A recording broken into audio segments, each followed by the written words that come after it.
You can't have dancers like Helen, who everyone agrees is really that chick. She's the most amazing dancer in the industry. Respect her, man. Respect her. You don't begin to look at her as somebody that you should do some dumb with. You looking at her going, yo, we're gonna make a lot of money together. Do you think that affects Helen? Like, everyone's like, damn, she's so good, I can't with her. So Helen's lonely deep down inside. I'm a f***ing animal.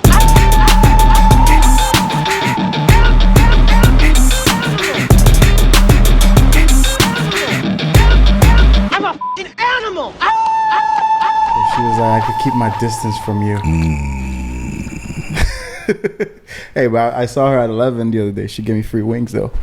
All right, man. Welcome to Complete Animals, episode 24. Damn, 24. Let's clap it up for 24. Wow. Kobe, baby. Let's go. Hold on, I like this energy. Road, man. This energy already. Let me just show you. I might as well show you who our special guest is. Let's just jump right to it. Look at this guy, Walshy Fire. How you doing, sir? What's up? Man, that's on respect. Love. Flavor Flav ain't got shit on Walshy, the best hype man out there. Hey, Yeah, JD, do not speak over our guest, please. Especially he's introducing himself for the first time. Walshy, I'm so sorry. One more time. Go ahead and introduce yourself. Rastafari. Big up yourself. One love. Listen, are you Rastafarian for real? You know it, man. It's a lifestyle, man. You know, it's a liberty. So, you know what I'm saying? We choose a black God, not the white God. Oh my gosh! Well, we're gonna have an issue, me and you, but it's okay.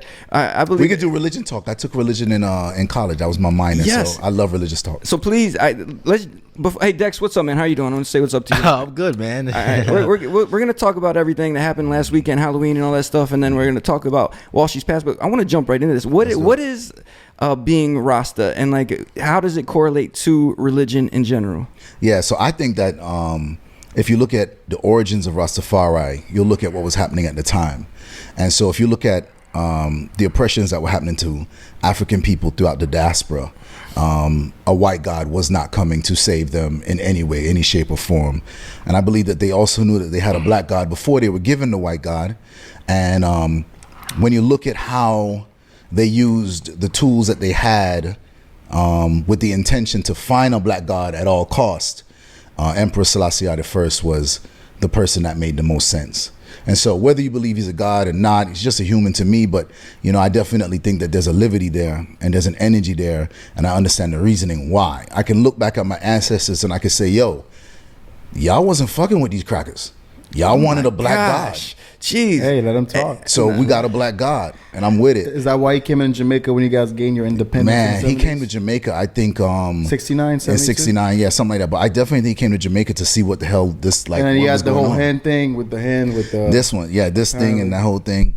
But you know, either way, man, you know, I think that if you look at the Orishas, and I think Haiti probably has the strongest connection to Africa as far as Haiti. There's the thing about Haiti. what we demonize as voodoo and things like that. You know, they have taken African spirituality as well as Cuba, you know, Santiago and those places. When you see African spirituality in those places, it's very close to the African spirituality of Jamaica and the Rastafarian movement. It's all about reclaiming something that was taken from you. And whether that makes no sense to people or it makes lots of sense to people, I'm glad that it did happen. All right. I've never heard such a racially charged definition. Oh, so, for sure. We're going to have a great show today. Walshy, why are the light-skinned dudes always the most like hardcore? It's a wild thing, right? Like I look Seriously. I opened up, shout out, a plug real quick. I opened up a bar in Wynwood called Dante's, vinyl bar. Shout out to all the DJs out there that use vinyl. All right. Shout out to and you know, we got some amazing DJs that have come through. It's been only a couple months and it's amazing. It's doing very well. But yeah, you know, Jesse Williams is a partner in the bar, and yeah, he's just as charged as me. Colin Kaepernick. Shaka bars, yeah. We're out here, man. You know what it is? You know what it is?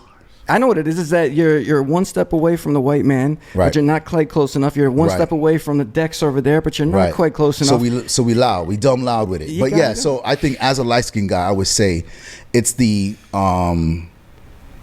ability that I think a lot of people don't get to see a lot of the let's say both sides.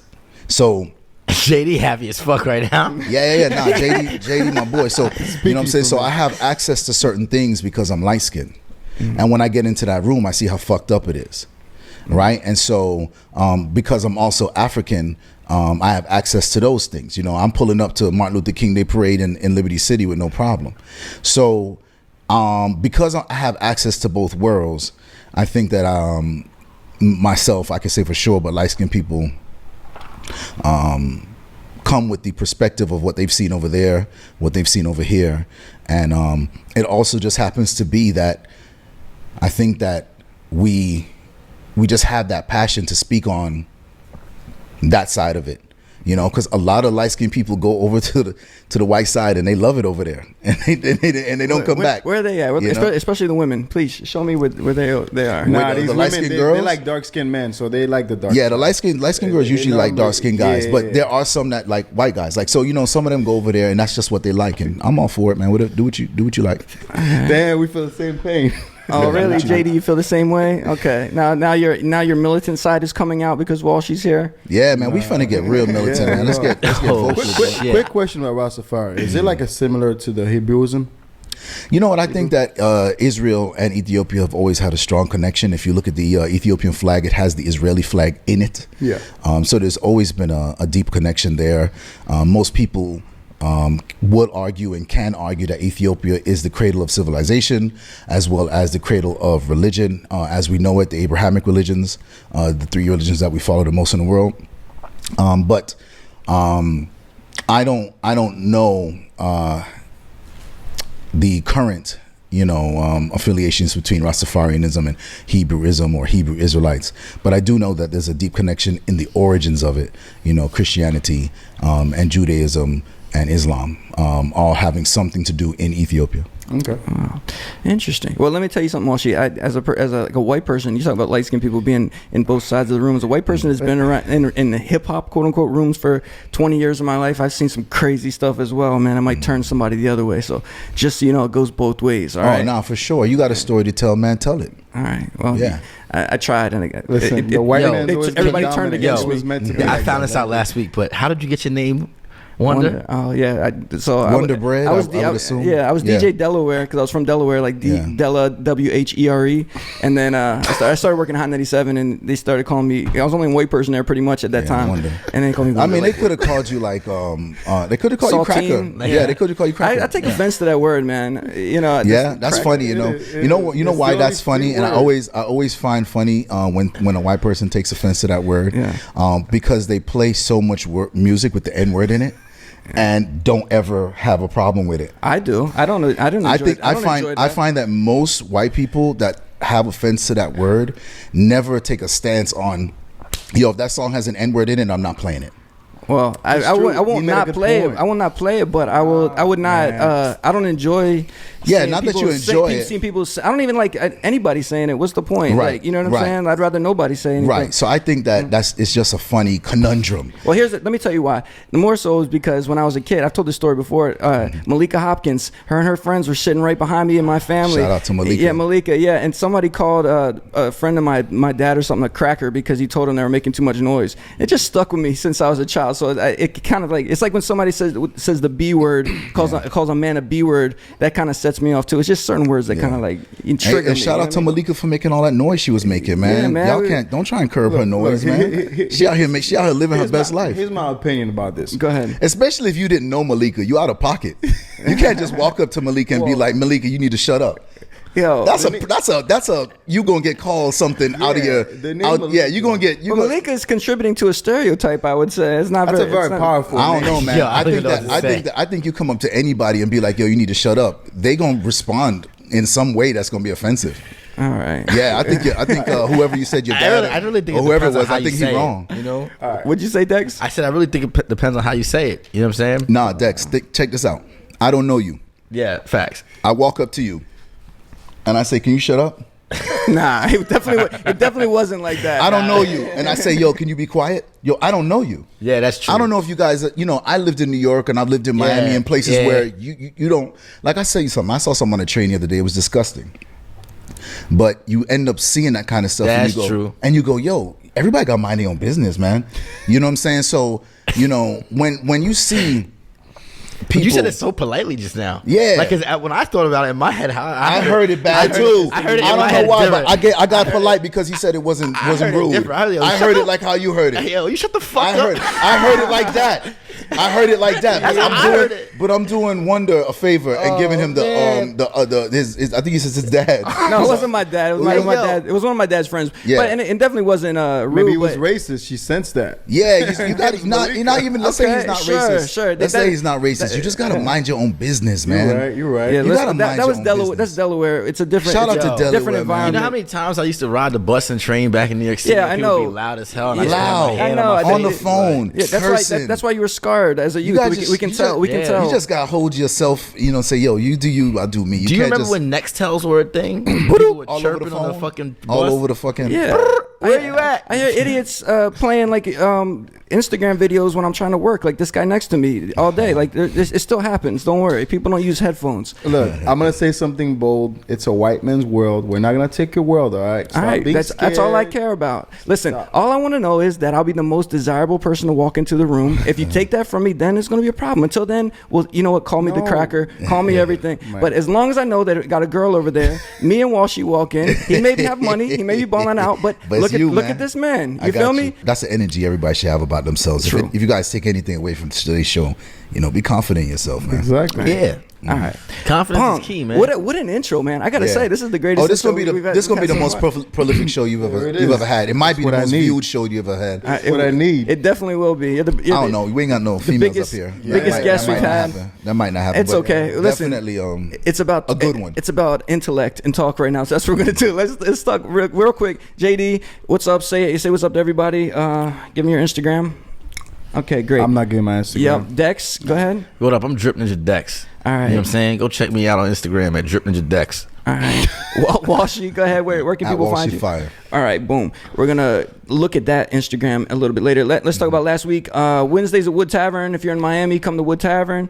Always fun there. Friday, Racket. That's where I'm at. That's fun too. Saturday, man, I played a private party at something called, what is it called? Sunset Harbor? Is that what the name of that place is? Sunset Harbor? Yeah, that was one of the island ones you did. Yeah, man, yo, hey man, it was fun. Thanks for hiring me. It was great. That's all I got to say about it. But it was very interesting. This is like, I guess it was an after party for this future Fountain Blue event they did out here in Miami, and I got to see, I guess, some of the Miami elite. Walshy, you've been mingling with those people for some time now, right?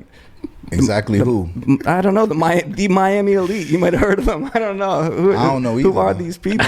He's, I don't know. Nah, man. Walshy moves like me. He can do hood shit. Yeah, I'm about to say, semi-bougie, just, bougie, let's just but be more hood clear. shit. I'm from Carroll City. Yeah.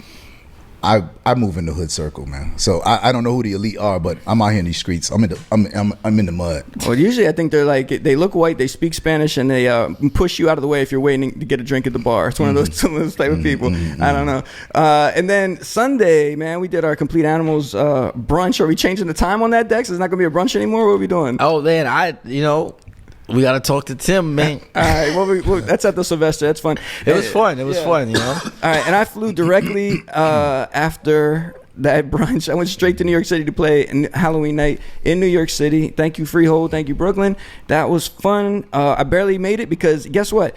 All of the flight attendants, they either wilded out on Saturday night and decided not to come to work, or they didn't get that old show us your papers shot in their arm and they just didn't want to come to work, or they're not allowed to come to work. I don't know which one it is, but nobody showed up for work, and that's why mad flights were delayed all weekend. Yeah, so they actually put out a press statement saying that they had some conflicts and they canceled, I think, like a couple thousand flights. Yeah. Over the weekend. So What was the excuse you heard about? Do you know that? I believe it was something to do with some new regulation or something like that. And yeah, maybe it's the Jabberwocky. Yeah, that related. thing.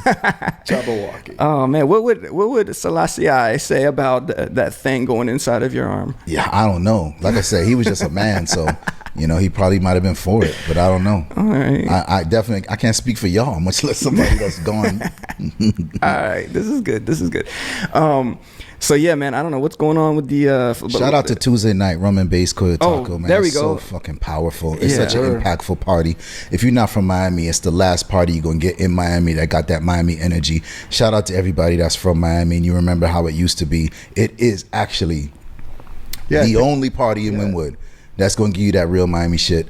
The rest, are definitely much more catering to a broader crowd. But if you want to get in there and you want to hear 90% talking 10% music. Not Like a 90% real, like how the talking. real Miami DJs used to do it. yeah. It's the most vibe. I talk my shit every Tuesday, and I mean, I talk it all. Everything you want to hear about whatever's happening that's current.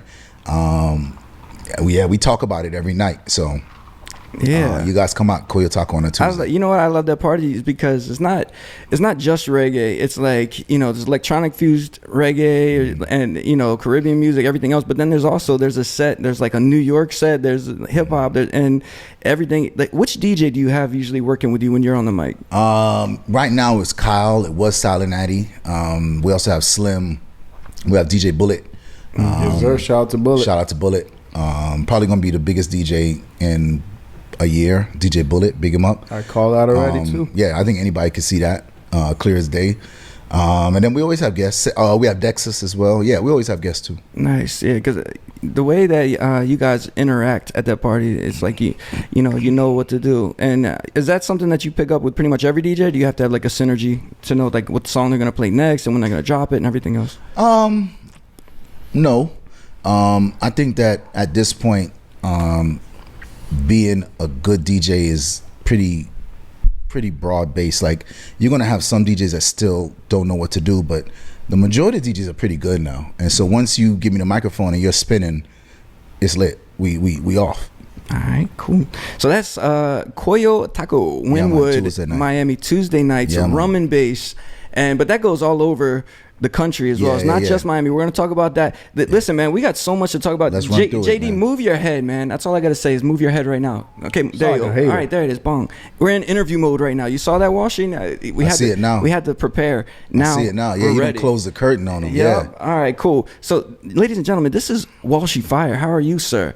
Let's check out his Instagram, Yeah. WALSHY Fire. If you're listening right now, let's take a look here. And what is this? What is this haircut that you have on your avatar up here, man? This is literally fire right here. Yeah. What inspired this cut right That's here? old, man. Yeah. So, but Here I'm we go. gonna do another one for Art Basel. So look out for it. Nice. I like this, man. So I was just looking through a couple things. So this was your Halloween costume, MF Doom? You know it. That was this year? Yes, sir. That was Nice. yesterday in Paris. Oh wow! just flew Yesterday in today. Paris. Yeah. What, dog? How was that? That's the only European city I've ever played. What's your opinion of over there? It's greatness, Very but broad. it's two different kind of crowds. I've been blessed to play for both, but I definitely prefer the African and French Caribbean crowd. They just do it. I mean, every song is an explosion. But for the most part, what you have is, I think, a very good example of America's influence on the world and the level of appreciation that they have for American music. And so when you play in places like Paris, Amsterdam, Rotterdam, I would include maybe Barcelona and Berlin. When you play in those cities, you end up being able to play almost an all American style set, and every song goes off. Right. And so I appreciate them for knowing the music on that level. I think when I was over there, I don't know what's they're a little bit behind. I think they were still in like kind of like the Dipset kind of like vibe or whatever. Are they into the Pop Smoke like drill stuff now? Or is that Yeah, that would have caught up by now. Yeah, but I agree with you. Yeah, they're going to be a little bit behind, but not far. You know what I'm saying? Not far. And of Not course, with the internet. their local music goes off. So I grab all the local songs and play them as well. We're big So, on Afro beats, definitely. yeah, man, Especially Afrobeat, the French, the British. but also French drill is huge. It is. The popular song right now, most popular song, is a song called "Oui Magate." Yeah. Big song. You know what I'm saying? Shout out So- to Niska as well. Yeah, shout out to Niska. Shout out to everybody out there, For man. Just Canis, really Haitian holding Canis. it down. You know. All right, dope. Damn, straight from Paris to our mansion. to the studio. I'm so glad you made it past security and everything. I know we have multiple levels, but you made That's it a fact. in there. That's a fact. Congratulations, Walshy. Nobody running up on here. That's a fact. That's right. Yeah. So where are you from originally? Were you born in the States? Or- Yeah, man. I'm a Jamaican. I came to Connecticut at 11. Shout out to Hartford. And then after one winter, my mom was like, moved to Miami, man. Carroll City was that for the rest of the life. Yeah. I moved to Atlanta for college, Clark Atlanta University. Shout out to that. Okay. And then I worked for IBM. Quit IBM, decided I want to be a DJ. And at that time, in the late 90s, if you wanted to be a DJ, Just like if you wanted to make cars, you moved to Detroit. If you wanted to act, you moved to LA. You wanted to DJ, you had to move to New York. Okay. And so I moved to New York. I moved to Brooklyn, and I started doing a lot of illegal stuff, but then also had a job at Beach Street in the day. Shout out to Beach Street Records in downtown Brooklyn, while staying in Canarsie. Ended up going to prison in Brooklyn, came out. The person I was staying with got murdered, and decided that was it for me and moved back to Miami. And I've been in Miami ever since. Oh my gosh, you just ran through a lot, man. That was like a 30-second bio. That could be a biopic. Yeah, you told me we got an hour, so it's gonna be that all day. All right, Canarsie hardcore. But let's just come back, if you don't mind. Let's come back to a couple of those things. So how long did you end up in jail for? For a little bit. Yeah. Yeah. Okay.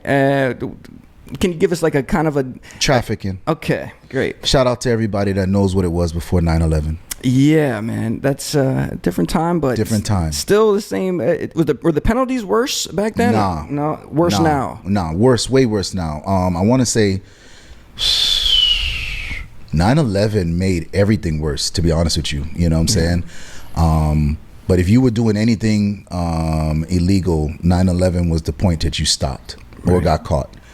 Because you couldn't. We used to walk on an Air Tran flight with pounds of weed stuffed in our pants, no problem, because there was no security check, there was no dogs, and also there was no air what's it called, air vacuums. So we stinking up the plane, but nobody cared, you know. And then when we really had to get a lot going, you know, we would take Greyhound, and you know, we do the Greyhound from Miami to New York, that whole 36-hour bus ride. But we do it like it was nothing, man. Go up, come right back home. So shout out to everybody that lived any kind of life that was under the radar before 9/11. You remember how sweet it was, man. Yeah. Shit, I was too young. I was only like 10. That's when I just moved to the States. Yeah, 2 man. months before 9/11. Okay, yeah, man. I was legit still, man, but trust me, those were great days. But I learned how to DJ at Beach Street, man. I learned all the records. Shout out to Biz Marquis and Jazzy Jeff and everybody I got to meet, Kid Capri. Shout out to did DJ you work Culture, with, you work with Goldfinger? Goldfinger was my Goldfinger. And June, was she there by the time? June. Thank you so much, June. June, Goldfinger, Culture, whatever I name again. Tracks. What did Shorty? Man, I can't remember his name. What about Funkmaster Flex? He was not working at Beach Street, my dude.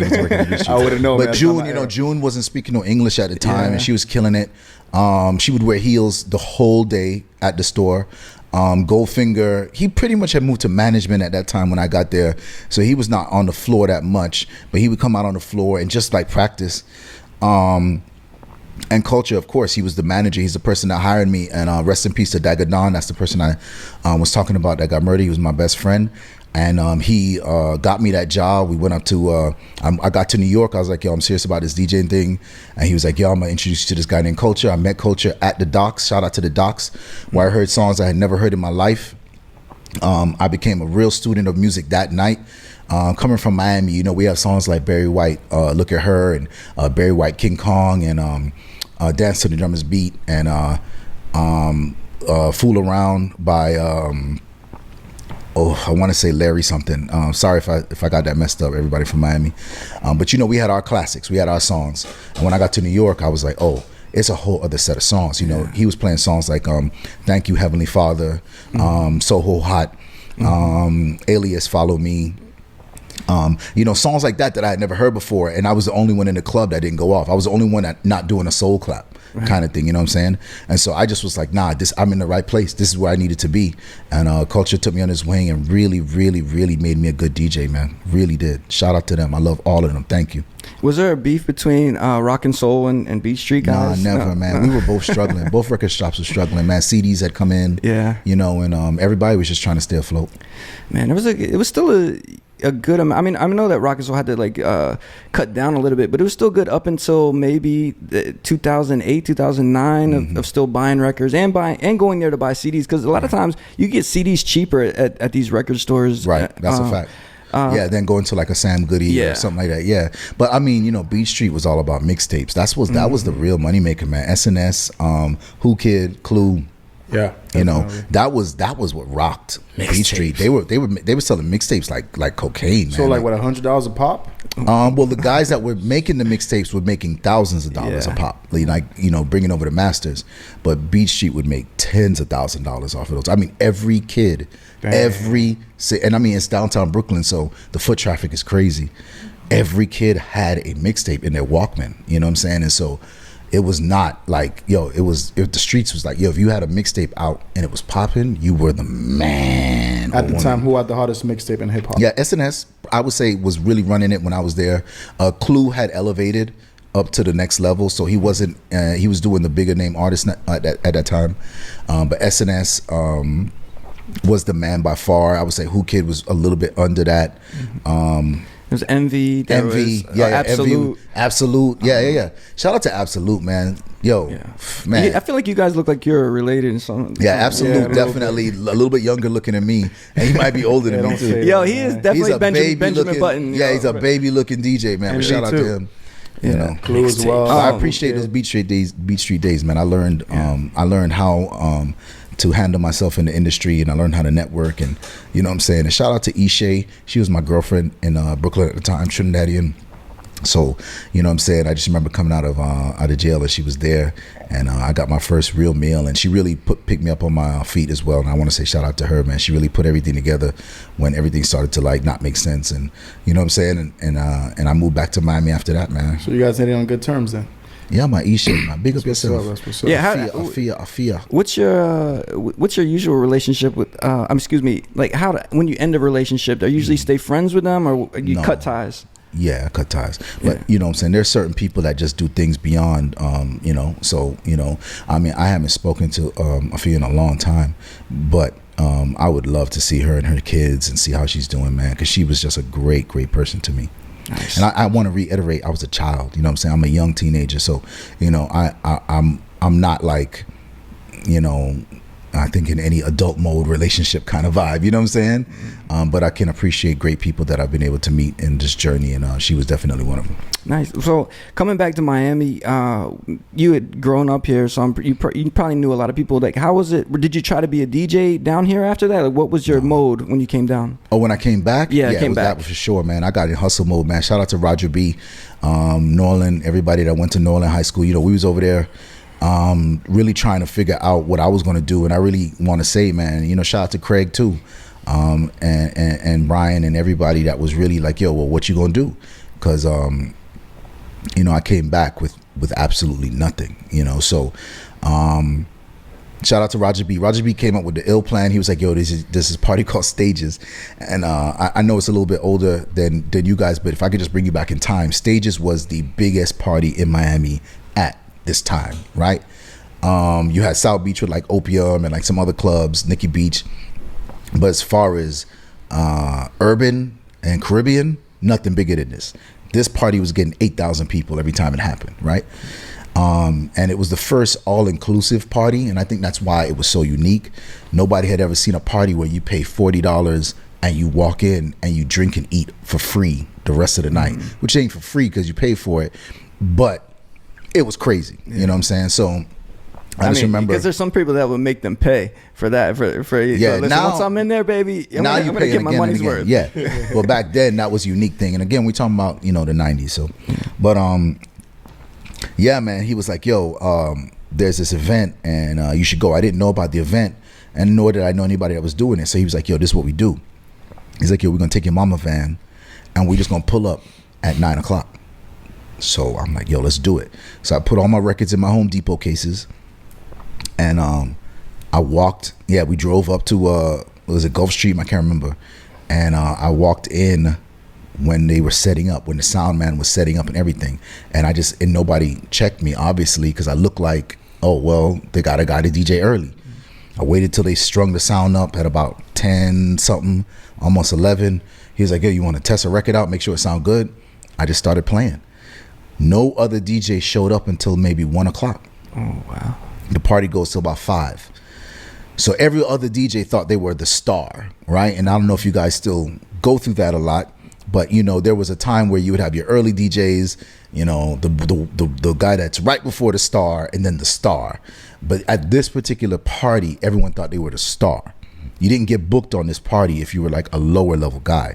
So they actually were expecting DJs to sort out who would go first, and nobody showed up. 10 o'clock, 10 something, I start.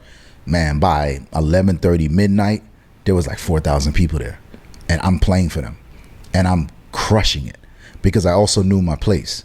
So I'm playing, you know, Barris Hammond, and I'm playing the oldies to really set the mood, because I had people like Culture and people like, you know, all these other great DJs before me show me how to not disrespect the party and disrespect the patron by running in, you know what I'm saying, with the bullshit. And so there was a couple promoters, and one by one they all walked up to me and was like, yo man, you're doing a great job. And I think in their mind they said, wow, my team is amazing, because somebody on my team hired this guy, because we have no other DJs here. I really feel like they thought that, because each one of them came up to me and was like, yes, yes, yes. And I was like, you don't know me, I don't know you, and you're not questioning, yo, what are you doing here? Nobody. They were all like, yeah man, woo, my team is awesome. 1 o'clock comes, the first DJ shows up, I get off. Sean Paul ended up performing that night. I did not expect that. And shout out to Baby Blue Sound from Toronto. They were the biggest thing in Canada. They were also DJing that night. And so I ended up meeting Sean Paul that night, ended up meeting Baby Blue at that night. I ended up meeting Black Chiney that night, because Black Chiney was the headliner DJ that night. Okay. So there we are, right? Three powerful people in my circle. And yeah, I ended up getting like crazy flowers and kudos from everybody that was like, yo, you really killed it. And from that day on, I started getting bookings. And that was the day that Bobby Chin and those guys asked me to be a part of Black Chiney. And from Black Chiney, it was on. It was me, Dupes, Bobby Chin, and Willie Chin, all from a night of hustling. I just hustled my way into the party. That's crazy. Where was that? 01? Maybe 00, yeah, something like that. So that's before like Black Chiney like kind of like really blew up, I guess, around the country. And right before though, like I want to tell you, man, I played Black Chiney for 12 years. Yeah. The early 2000s, it was a massive group of guys. It was massive, like massive. 04, 05, 06, massive, like insane. And Sean Paul hadn't really blown up. He'd done like a bunch of different like rhythms or whatever, like, but he hadn't been like Give Me the Light or anything. That was like 2004, 2003, 2004 is when he really like really started popping off. Yeah, man. So he was big in our Caribbean circle, but he had not had an international hit. No. Right. All right. So that he gave me my name, by the way. So shout out to him. Oh, he did. Yeah, Walshy Fire. Were you going by something before that? Yeah, I was going by LP Walsh, which is my real name, Leighton Paul Walsh. And then I was going by Walshy Killer for a little while, because Bounty Killer and this other guy named Jigsy Killer were very popular. So I was being called Walshy Killer. But he was like, yo, man, I'm gonna call you Walshy Fire. And that was it. It stopped. Right. So did you start like touring with them, or did you basically kind of stay in this area when you were DJing? Man, they put me in the frying pan, man. Right. Let's take everybody's. Do you DJ as well? Yes, I do. Okay, man, you look like a baby too, though, man. Wonder you're a baby. You're a baby. All right. So for the people, out there, that's watching, I'm gonna walk you through this, because I know this ain't gonna make sense. But for the older heads, they gonna know. But for the younger guys, they're not. This ain't gonna make no sense. Okay. There was a time that nobody DJ'd with a laptop. Am I looking at this camera right here? That's the one. Yeah. Yeah. There was a time when no one used a laptop. Stop. Hold up. I know. Just clean up the mess. I know you just spit your water out. I'm trying to show you, though. There was a actual time that DJs used vinyl and traveled with vinyl. And then one day, a product called Final Scratch came out. And I had to buy a laptop. And I had my dub plates cut on 10-inch acetates. I had my 12-inch vinyl, and I had my 45s. And Dupes is like, yo, we're going to use this thing called Final Scratch. You need a laptop. I said, dog, y'all just hired me on this thing. I don't have a laptop, nor do I have the money to buy one. He goes, yo, borrow my laptop, borrow my Final Scratch. Within maybe 2 weeks of knowing these guys, they sent me to Montreal in one of the most hardcore dance hall parties, in the most hardcore venue, Tiffany's Big up everybody that remember Tiffany's. Oh, that's when Sean Paul says in the track. Yo, beer gunshot in that club there.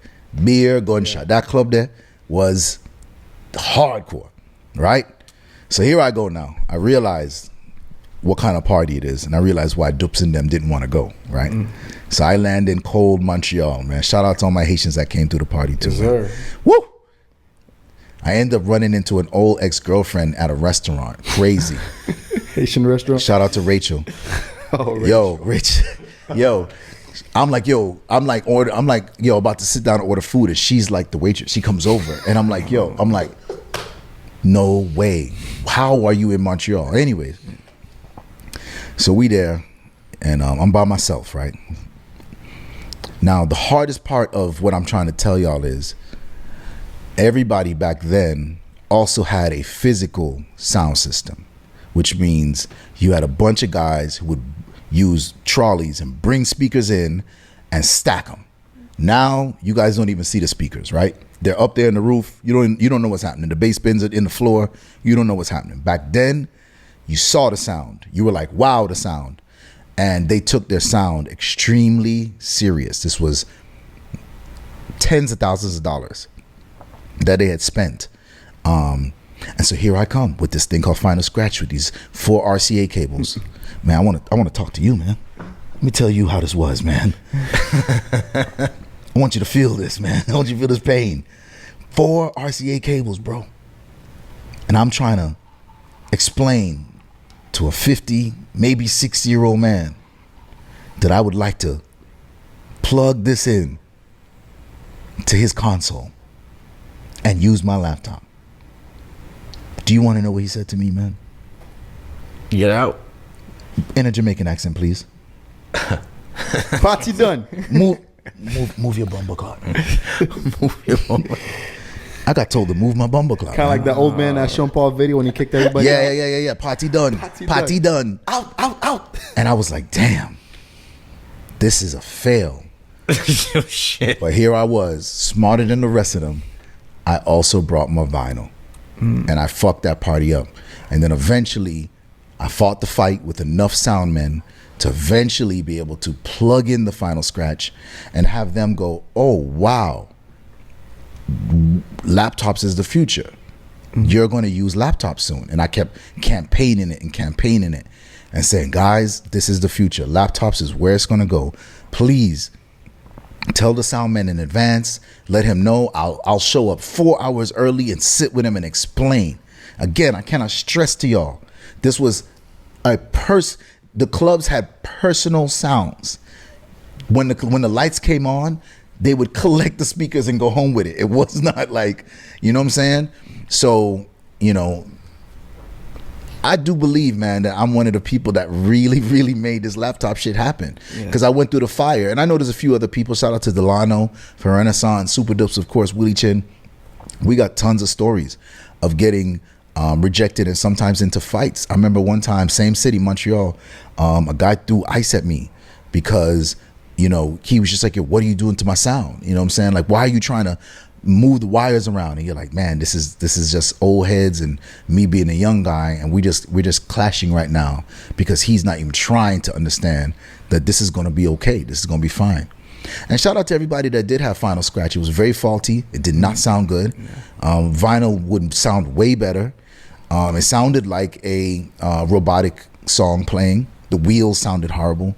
But eventually Serato came out. Is that why Black China got smaller and smaller, because you didn't need people to go on the airplane with you and carry that 50 extra pounds? Like, yeah, man. Black China, we really revolutionized that, man. And like I said before, Renegade, Delano, there were a couple of people already doing it, but we really revolutionized it. We brought it to the world, to the point where Final Scratch was made by Tractor. I don't know if Tractor's still around. Still around. Yeah, Tractor. Flew us to Berlin. Wow. We were official Tractor sponsored DJs, which was big in the early 2000s. I just want y'all to know. A reggae sound system to be sponsored by Tractor on their website, them providing us things. Like, we were like phone call to headquarters, you know what I'm saying? And Yeah, we really championed the Final Scratch, and then we moved over to Serato eventually, and then Tractor got really good and sounded really good and started sounding better than Serato at some point. But we never. I don't think we ever went back. I still have my Tractor, but yeah. Shout out to everybody that knows the struggle, man. I've been doing this for a long time. That was a very scary time for people that don't. Like, I used to carry around probably like 5 or 6 crates by myself, like in the back of a cab in New York, and had to get a. If I was playing a hotel, I had to get the hotel cart and bring it myself, and then make sure somebody wouldn't steal something as I'm bringing the other ones up. Right. All that other stuff. But it's like it was a scary time because club owners didn't trust it. First off, computers were not as adequate. They didn't have like solid state hard drives back then. One bump, your computer could turn off, or it could just be dead the whole night. Then what do you got to do? You have like one little raucous record bag with like 20 records in it to carry you off for the rest of the night. Right. So it was just a interesting time, man. You kids have it so good. Listen to Walshy, all right? That's exactly what I'm saying, man. Shout out to all the warriors out there that fought that fight, man, so that everybody can now be on USBs and stuff like that. Yeah. But trust me, there was a time where you would have some super hardcore dude who spent his money on his equipment and he wasn't having none. He wasn't hearing it. You was not plugging shit in. And it was just gonna be that night. And you just like, fuck, man. Like, you know what I'm saying? Let me just try and reason with him, man. So I did all that reasoning, man. I sat down at the table for many years because it wasn't overnight, man. It was years before people started getting laptops. So Walshy's the reason you didn't have to worry about that. By the time you walked in, you just plugged it right on in. You collected your check. You were partying with the Casa Laguna Beach. You know what I mean? In like 06, 07 because Walshy did that for you. All right, so check this out, man. I know we gotta jump through certain things, and I want to lead up to the group that you're in and everything else. I don't want to miss anything, but I guess the first time I kind of like heard about you or like your system was through Cypher Sounds, like in New York. So how was that like kind of connecting with other DJs around the country, around the world, and that's all Beat Street though. That's Beat Street. That's Beat Street. That's Beat Street. That's before Black Chinese. Cypher Sounds. I can't say it enough, man. Beat Street was the top record shop. Every DJ in the world, I knew them because of Beat Street. Shout out to Envy, like shout out to everybody. I know them personally because of Beat Street. So Cypher was one of those guys, man, that I already knew because of Beat Street. You know what I'm saying? Dupes went along later and got to know him, but I had already known him. Yeah. Okay. Yeah. Super Dupe.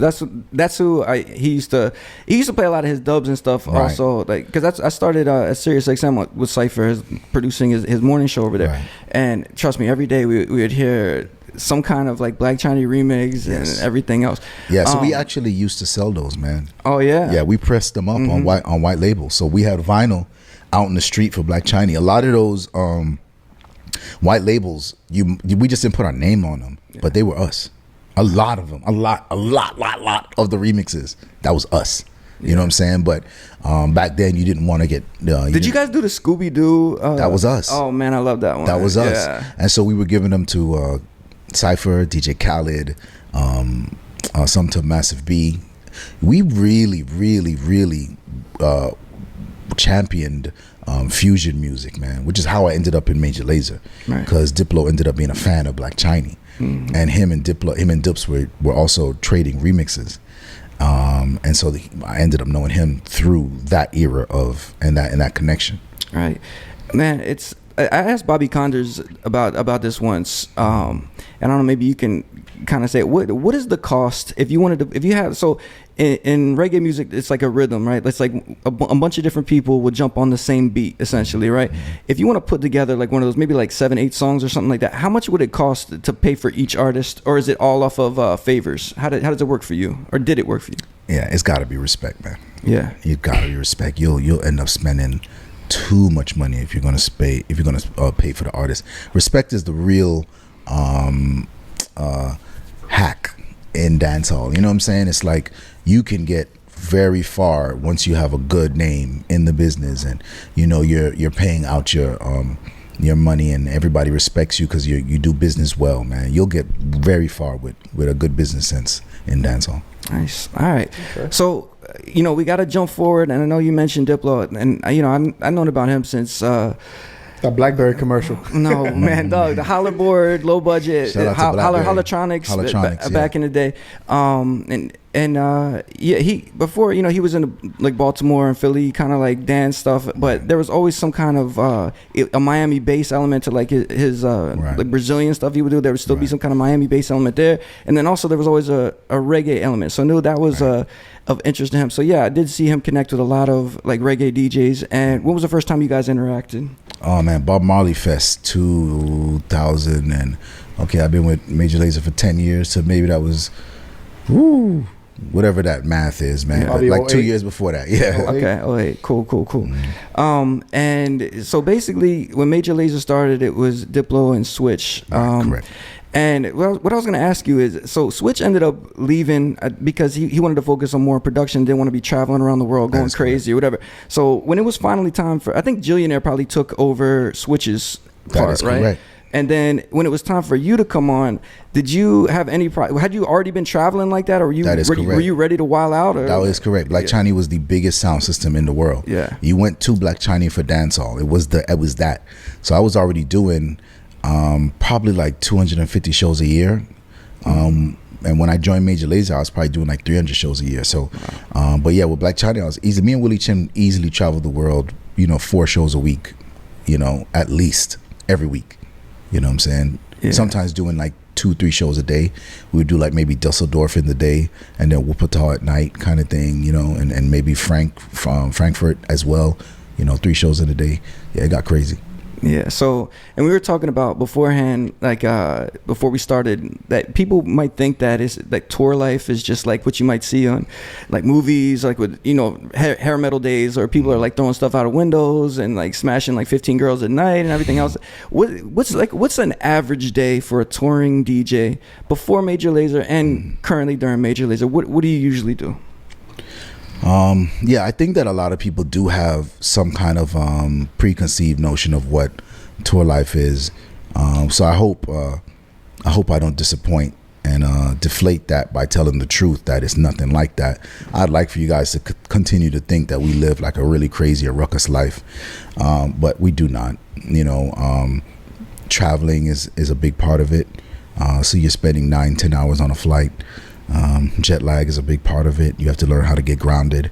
Healthy eating is a part of it if you want to sustain to be able to do the shows.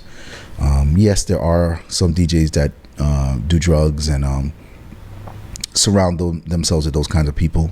I've been very blessed to only see that a few times on this journey. Black Chinese, none of that happened, of course. We're Jamaicans. That's not a part of our world. And with Major Lazer, I did see it. And we did at one time do little things like have drinks and things like that. And then we realized that those things were magnets to people that we don't really see any value in and want to be associated with. And so we took alcohol off the rider. And then eventually we started taking our health serious. Like we used to eat pizza after show and stuff like that. We stopped doing that. Then when we started doing tours with tour buses, man, that was the healthiest we've ever been. When we took cheese off the tour bus, because everybody was saying that the cheese was giving them bad dreams. Yeah. But yeah, we did a lot of things that I think lead to why we're still here today. Right. All right. Well, how about, so you kind of got it mastered now, but how about a time when you maybe missed a flight because maybe this was before you were regimented, you know what I mean, and didn't know what you're doing. What's a horror story that you had on tour? Man, I've been so blessed, man. Yeah. Like I said, if I've done maybe, let's just average it to 200 shows a year for the last 20 years, I've probably missed 4 flights the whole time. Wow. Damn. That is crazy, man. Again, Beautiful. Thankfully, I'm surrounded by people that take this serious. And I know a lot of females, especially, they're the ones that think we just out there wilding. We take this serious. And especially, I want to say this again, man, if you come where I'm from, a third world country where nobody don't have nothing, and then you move to a place like Carroll City where nobody don't have nothing, and then all of a sudden you have an opportunity to make a lot of money, man, you got to be a real asshole to fuck that up. Yeah. And I would never fuck that up. I can't look at my mom and know that, my mom used to hitchhike to work every day. She used to work at FP&L. And I remember seeing her every morning go out on 183rd Street and do this and stick her fucking thumb out. And a strange man would pick her up and take her to a point, and then she would get out that car and do that again. And FPL is down south, that's in Doral. My mom did that every single day. She worked 16 hours. Well, didn't work 16 hours, but it took her 16 hours to get to work and back home. I can't disrespect, and go do something stupid. So, I took it very serious. Both my sisters had kids at 14. You know what I'm saying? My older sister just died the other day. She drowned. My older sister was heavy into the crack because that was her era. You know what I'm saying? My dad molested her and was a molester his whole life. My dad molested tons of people. You know what I'm saying? And all of those people were still a part of my life, and they were affected by what my dad did. So here I am with a chance to get a lot of money and see if I can do some healing, because it does take money to do some stuff. And I just wasn't going to fuck that up, man. And so, you're never going to see a case of me in some news where it's like someone's accusing me of something or something. It's never gonna happen, right?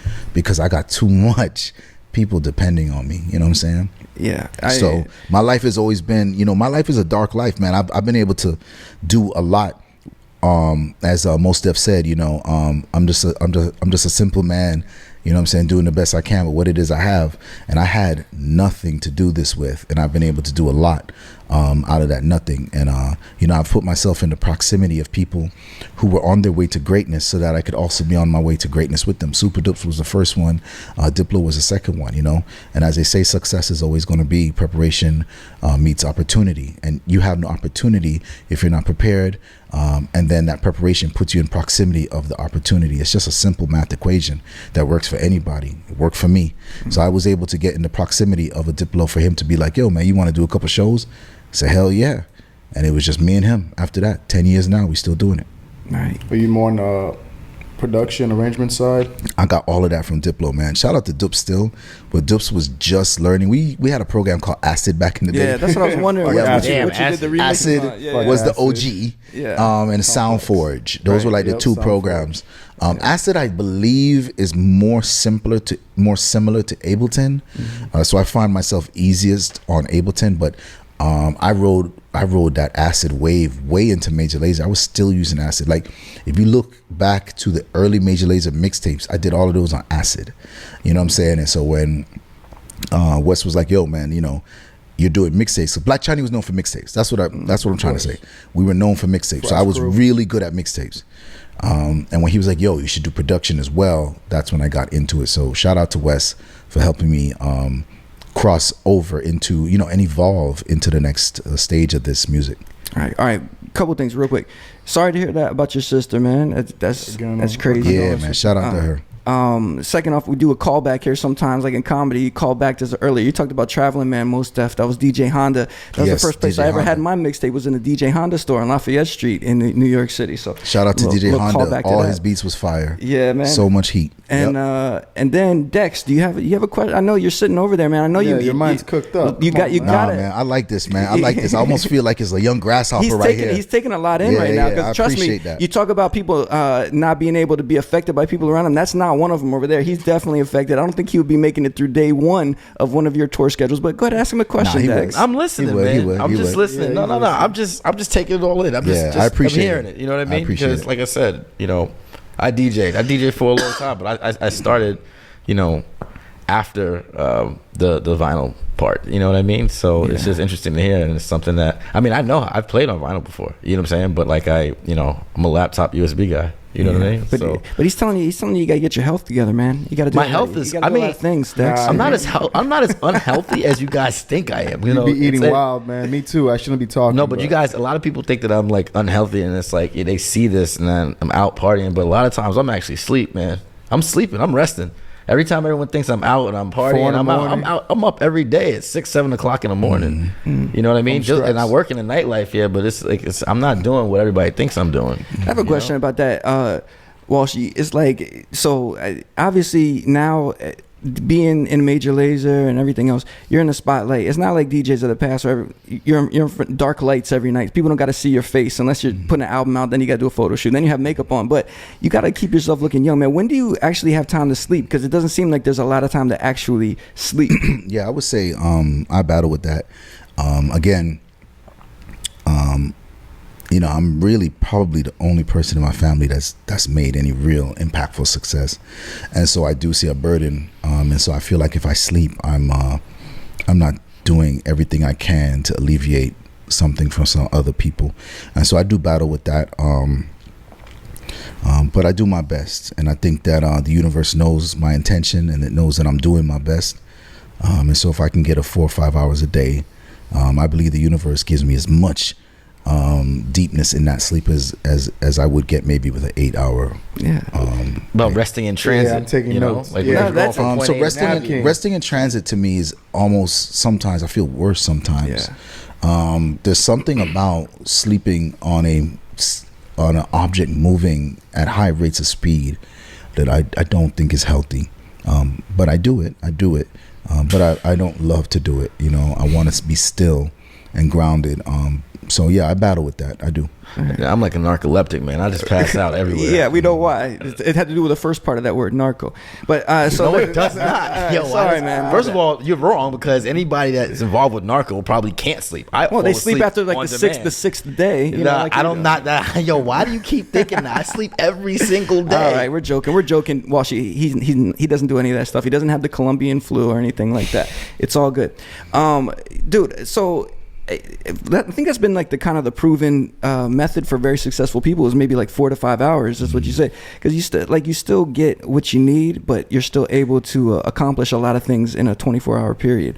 So I think you're onto something there with that.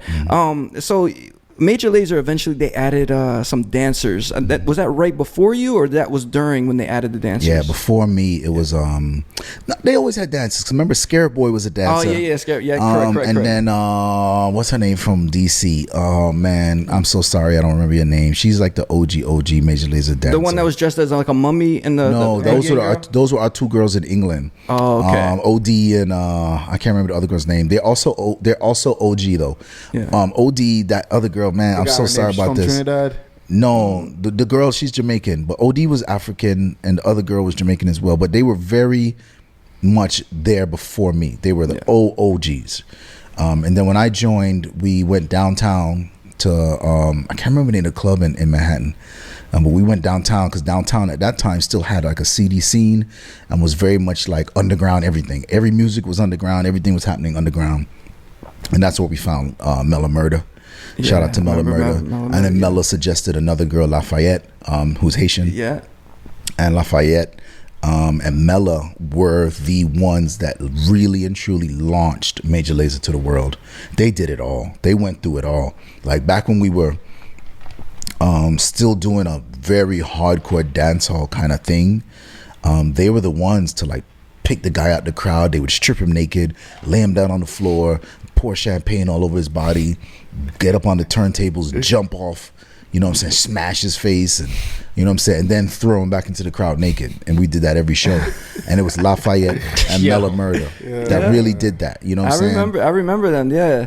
That's before social media era. Well, no, it was kind of, I'd say 2010, 2000. This is they were there up until about 14. So yeah, they had a good couple of years where it was just like, yo, nobody knew this was happening. You had to be there and you had to live it. Your BlackBerry pictures were sucked. You know what I'm saying? So it was like old BBM. You know what I'm saying? So you was really living it and telling the story. And I think that there was maybe some kind of social networks where people were very vocal, like, yo, you got to see the show. The show is crazy.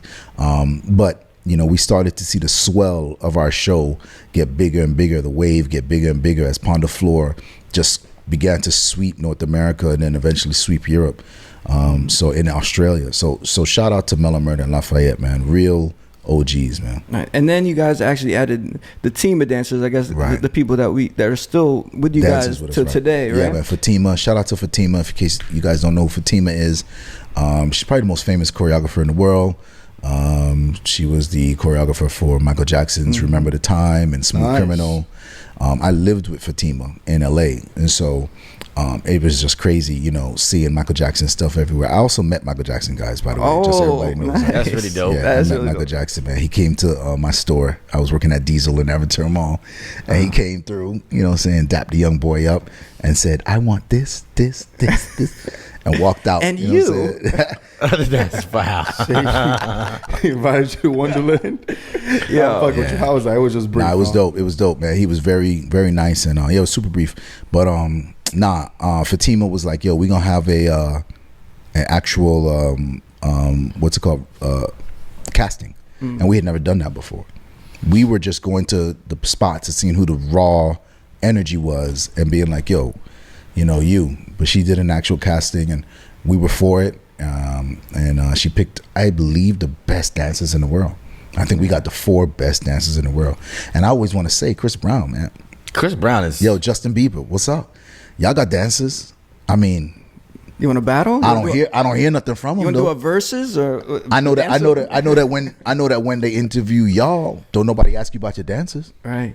Damn. Wow. I mean, is that something we need to put on a big stage? Versus Major Lazer dancers versus Versus who at- the fuck Yo, ever. Thomas, at the set 23 it up, Club, we got Thomas. 2 stages, man. We ain't playing out here, man. Thomas Major from Lazer dancers Versus, will set it fuck up. everybody up. That's a Really? fact. Yeah. That's a fact. Seeing the girls change different Costumes.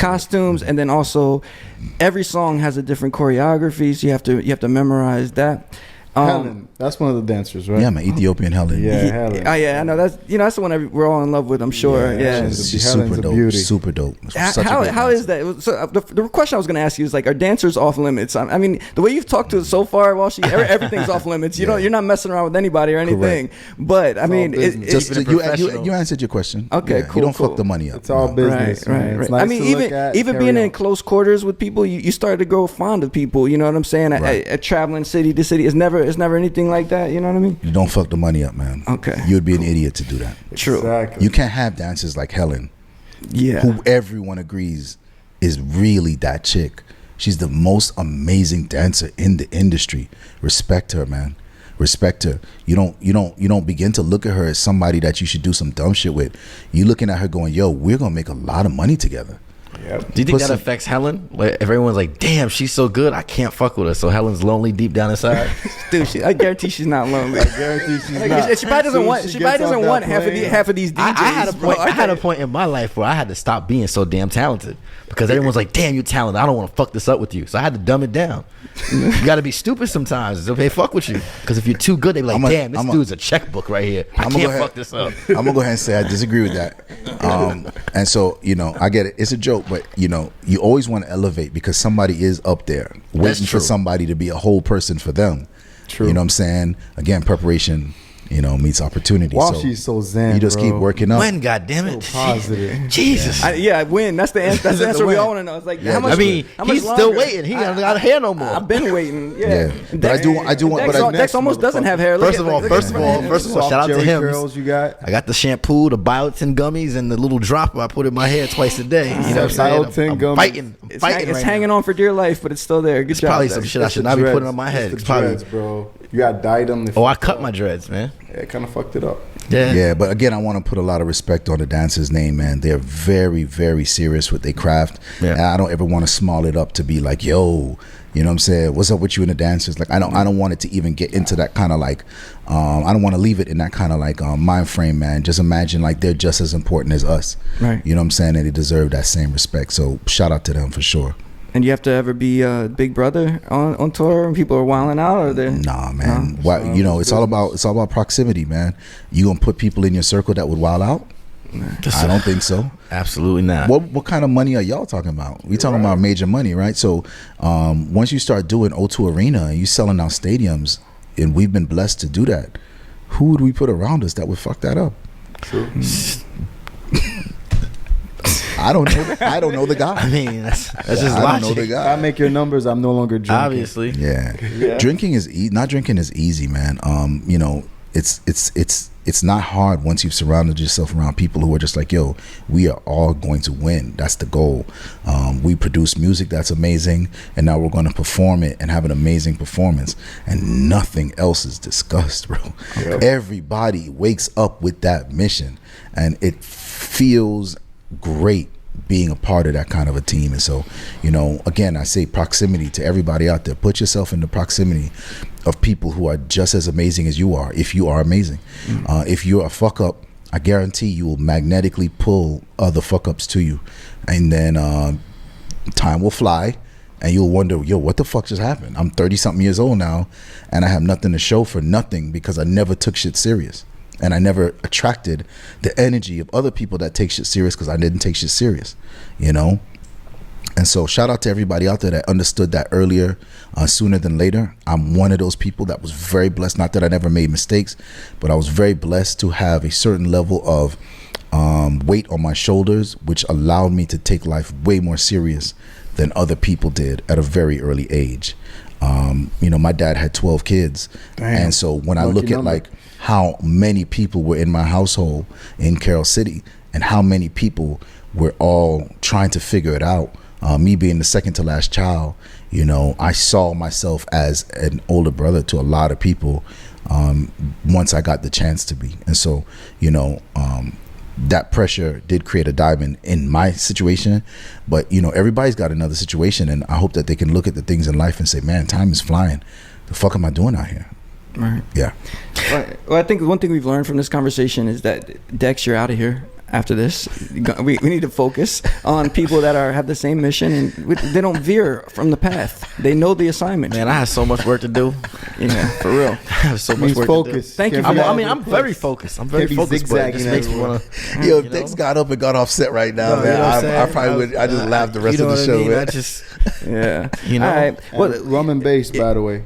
Yeah, what about rum and bass? JD, are you looking at my notes? Are you looking at my notes? My question was... You're jumping ahead of my notes and you want to jump right in there? Go ahead. There's a DJ that came by, we were working at the 23 Club, preparing for that whole launch, and the DJ came by to visit, local Iron Lion, and I was talking to him. Iron Lion. I was talking to Iron Lion earlier, and, we were talking about the fact that he hasn't drank in so long, right? Because, whatever it is, but, he's sober. And we were talking about how, like, there's DJs that... they get booked now at some of these clubs, and it's like, oh yeah, because this DJ can bring in these tables or this table, and it's like sometimes I prioritize, what a DJ brings to the table rather than the technical aspect that goes to actually. Yeah, no, the game has definitely shifted. I think being a good DJ is probably low totem pole now. Right. Yeah. For me, I feel like it's everything. And it's interesting because I was saying to him, I said, well, Jeff, I was like, yo, you don't drink. You know what I mean? Like, you don't drink. So when are you fraternizing at Red tables Bull with people that just want to pop bottles and buy bottles? So like you probably you're so focused on the music and just being so consistent, which by the way everyone agrees, like when it comes to consistency in Miami, that guy's one of the most, like, he doesn't have a bad set, he's just consistent because he's so focused. Great DJ. He's like, yo, I need just every time it's just consistency, right? And it's like he doesn't drink, and it's like because he's not drinking, he's not fraternizing amongst those people. Right. So it's like, it was just an interesting conversation. So to hear you say like, oh, drinking is something that's been X'd out, in my trajectory, in my career. And it's like, and then yet you go into these arenas, right, where you have to play for these people and play for these parties, and the people are clearly hammered, at these events. But like the person so that's just to jump in right there, man, we were probably the not first, but we were probably the only one in that EDM era that were constantly saying on the mic, put your hands in the air if you ain't have a drink today. Put your hands in the air if you didn't pop no pills. Herbs, baby. Yeah, definitely. We're definitely pro ganja. No weed, man. No weed. Anybody else here? No weed. Okay. But if you are enjoying yourself without any drugs, make some noise. We did that throughout the show every time, to the point where the culture, and I mean the culture is what causes the damage, right? But we can change the culture, just like how women are being attacked by guys. What I'm saying, left and right. Rest in peace to Maya McConnell. Rest in peace to so many people that have just been randomly attacked by a guy. You can watch on the news every single day. Some female is just trying to go home, walk into her apartment door or walking into a building, and some dude is running after her to try to rob or rape her. That's a cultural thing. And we as men have to change that, right? And so same thing with the EDM music, drugs became a cultural part of it. And so we were one of the groups that were like, it doesn't have to be like this. Right. And so for everybody out there that's teetering on this, or you're feeling a little pressure and you're like, man, I wish somebody would say this shit is whack. We over here say, yo, that shit's whack. And we're saying it at a festival where there's other stages of people that's not saying anything. But we're going to say that shit's whack. And eventually y'all going to say it's whack, and we're going to be loud enough to where everybody's going to be like, man, I don't want to be that girl passed out on the floor. I paid my money. I want to enjoy the show. So you end up changing the culture of something. And there's lots of things that we need to change the culture of. But, you know, all of those things, man, are just a part of doing your best in what you're doing. And I think that I've been very blessed to be surrounded again by people who just give a fuck. We care about the patron, we care about the music, we care about the environment, we want everybody to be safe, we want everybody to be their best. I used to spend hours after a show, obviously before COVID, you know what I'm saying, just talking. I just go out into the crowd, it'd be 6,000 people, it'd just be me and them, you know what I'm saying, taking thousands of selfies. And you know what I'm saying, and talking and seeing them cry and da-da-da and hugging them. And you know, we had a song called Get Free that probably is one of the most prolific songs we've ever done. Easily my favorite song from Major Lazer. And when that song was a big song, man, you'd be looking in the crowd and you just see tears. And you're like, okay, we have the ability to make a difference. So we know that now. What's the change we want to make? And we've been consistent with that, man. You know, if there's ever an issue out in the world, we're the first ones to do a benefit concert. We did that benefit concert at Mana after Puerto Rico had that hurricane. We raised $800,000, man. You know what I'm saying? Amazing. And so, and we've tried to do stuff for Haiti, but every single time, the hardest part is always getting the who's going to bring the funding down and actually disperse it. Yeah, JD, what's the reasoning for that, JD? I can't really say much about that, man. It happens all over. We're not singling out Haiti. I'm on his side about it, but that track you did with Michael Bruin and DJ Polo, shout out to Michael Bruin, fire track. Yeah, but my guy. You guys did. Well, I feel like this is a setup against the dark skin guy, because now I just realized that there's always drinks being poured on the show, and I'm the only one with a happy dad right now. Y'all must have known that Walshy was coming here. He was so goddamn righteous. And how come I don't see a drink in either one of you guys? Nah, he offered me a y'all drink when I got here. Y'all set me up. We only drink water. Okay. I don't know what you're talking about. Oh, we only drink water. Yeah, I might go sober soon again.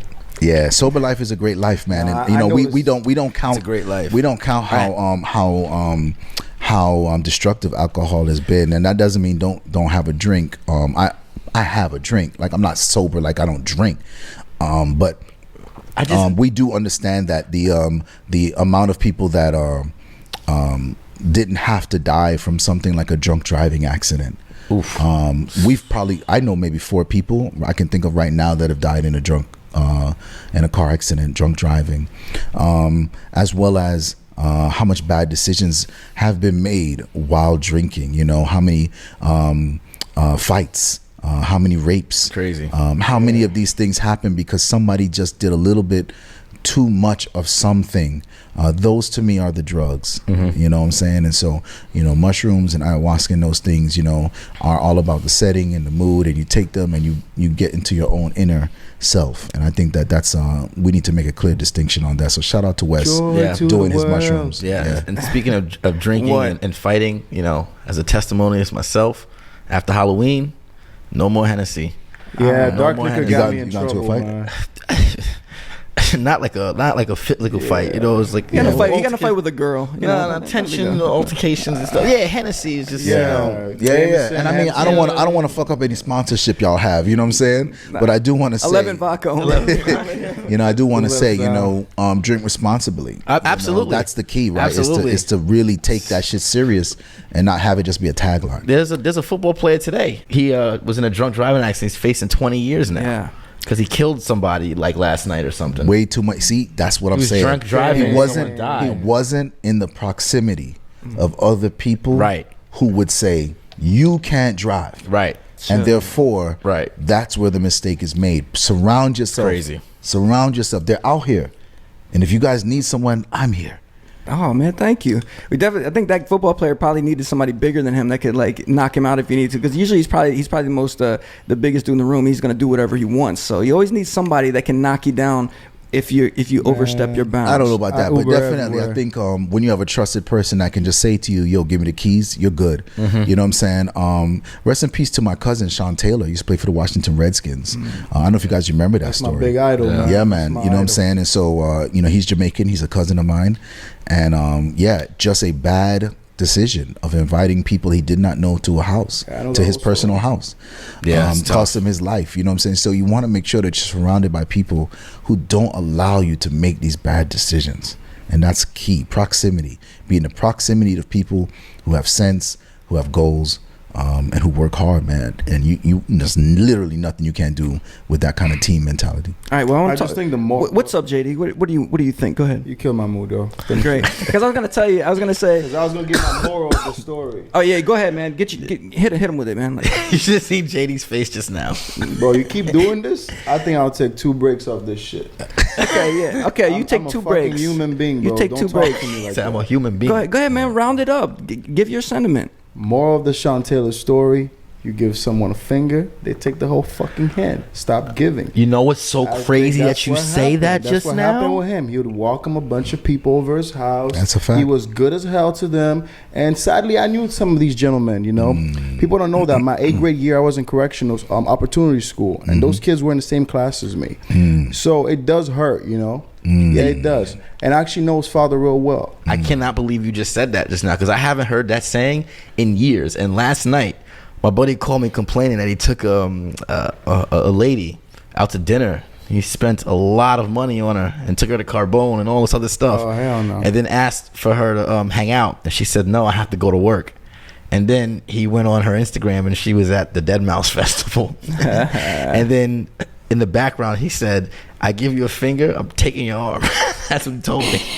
I haven't heard anyone touching say this. that. Yo, that sounds crazy. I'm leaving this alone. Basically, I watch cannot who believe you that. help. No, but I'm just saying, I just never heard. I haven't heard that saying. Like I'm talking like ever. And then I hear it yesterday. Someone says that. I'm like, yo, relax. It's not that big of a deal. Actually, and then let's you talk come about and this. say that. Actually, let's talk about this. Let's talk about this, man. Shout out to that girl.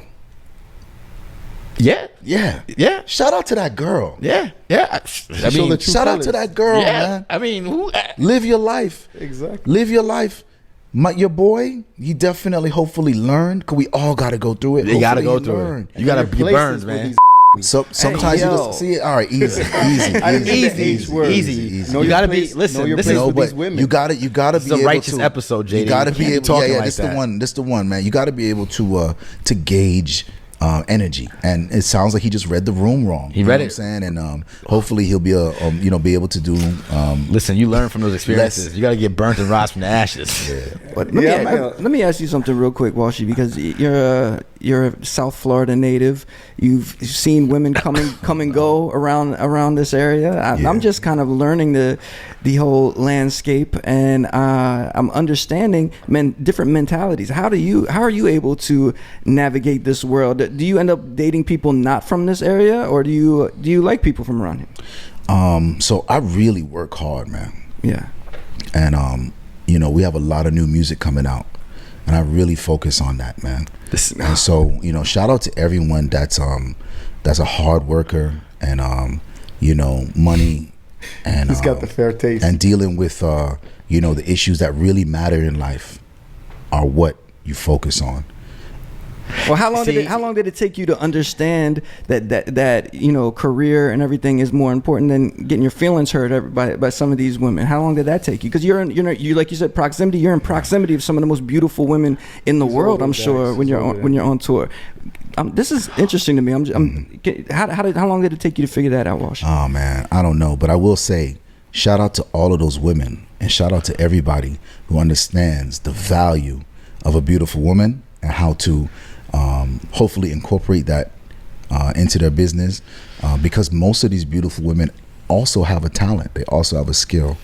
And so, shout out to the hardworking women that look good and can actually, bring a lot to a business and make a lot of money. And I'm going to say this. Those responses are definitely the responses of someone that's been very successful in the spotlight for a long time, because you are not going to catch this man off guard. I know. That's great. And I think like that is smart. Like, I mean, I believe everything you say. I want you to know also, man. But that is like, it's just such education. I've done thousands of interviews, and I realized, not that you guys would do it, but I realized clickbait is one of the most annoying parts of this industry. So you get asked questions so that they become a headline, or the people who take a 30-second or a minute clip run with that. And I want to make sure that I've trained myself way better than Wes, that's for sure. He doesn't like he talks super much, good on how to answer questions, so that you get the best of me in an interview. So hopefully somebody out there has watched this interview and has been affected positively by it, and hopefully somebody out there will actually make a life change or a surroundings change, because proximity is what matters. Put yourself next to the people who are really winning. This is great. Do you believe JD says he's learning from this and he's looking at his phone? I said I was learning from it. Oh, that was you. I've always learned from Walshy. I'm learning from it. Shout out. Now we speak all the time. We reason all the time. He comes to rum and bass all the time. Okay, let's talk about rum and bass. The alcohol that we do, like rum. I guess because energy never died from that party. So let me give you flowers about it. 6 years. 6 years going, huh? Mm-hmm. And that was something that you started in Miami, or did you start at different cities that you were touring? In Miami, at Coyle. It started right there, and it's been going 6 years strong. But we have taken it all over the world. Yeah. What do you think is the most important thing about promoting your own party? Having to go back to that, like, what do you have to personally do to make your party a success?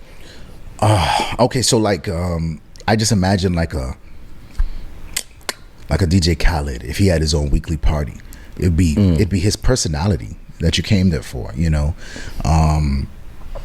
I think that's what makes a successful weekly or a successful international party.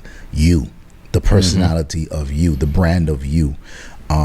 Definitely, I've been blessed to be able to grab other people who had great personalities, put them on the team, and then let them go do the party by themselves without me having to be there, and it still be a success. But for sure, the origins of it are you. People came to see you. Why do they like you? I've seen you DJ a few times, but I've never really seen you get on the microphone and really like go like personality, like I'm about to really like talk over every song and be a personal, and y'all gonna see my personality. Now that I'm having this conversation with you, I would say that you probably would be doing yourself a disservice by not doing that. Your humor, your delivery, the way that your what's it called, your tempo of your conversation. Just imagine that over a beat. You'd be able to grow an event that people would be like, yo, we came here to hear him because he's going to do something that's so personable and so unique, and it'll be an experience.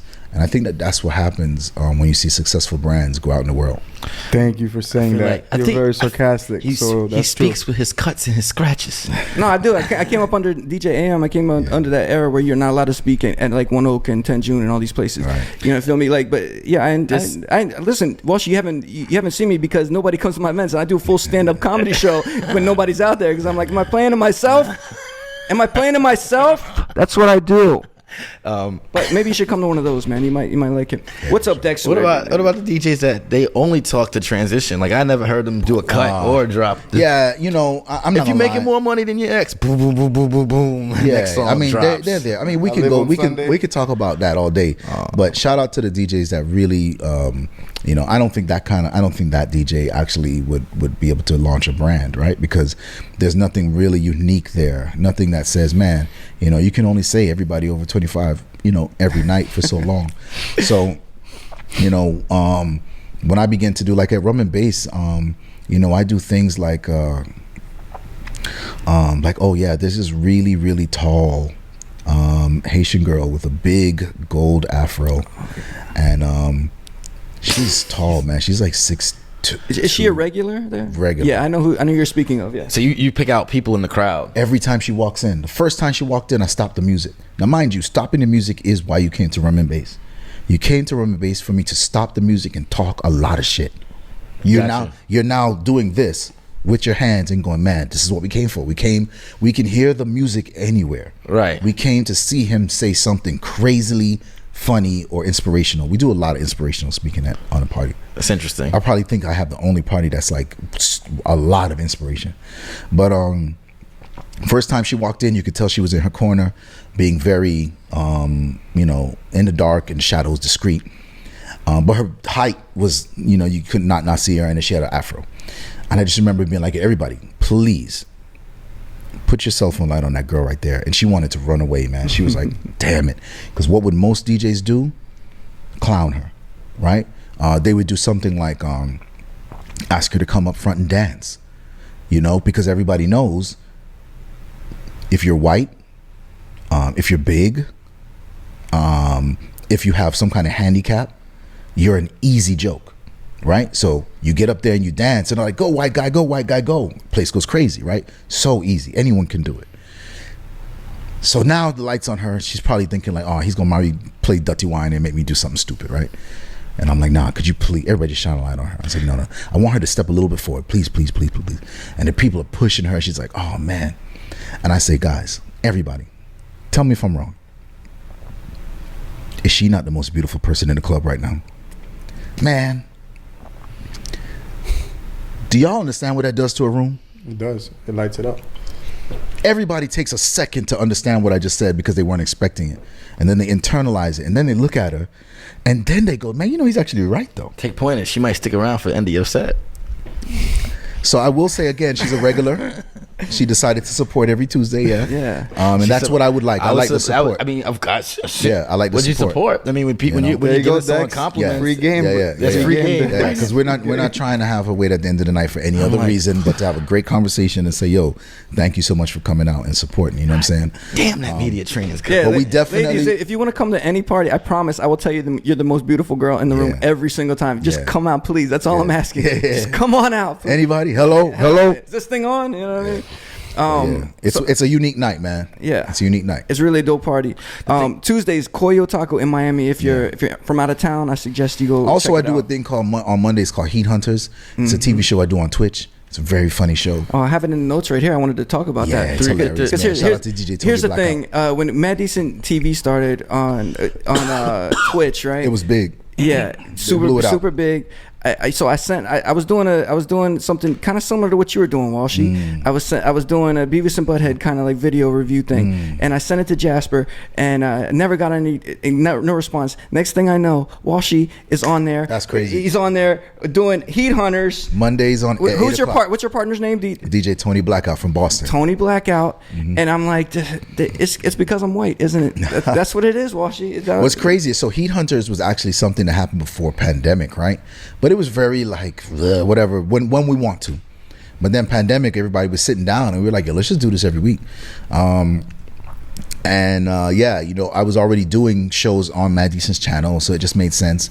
And we've continued to do it. We're almost like a year and a half in now of just doing this show where we play great music that we think went under the radar, that has a actual music video.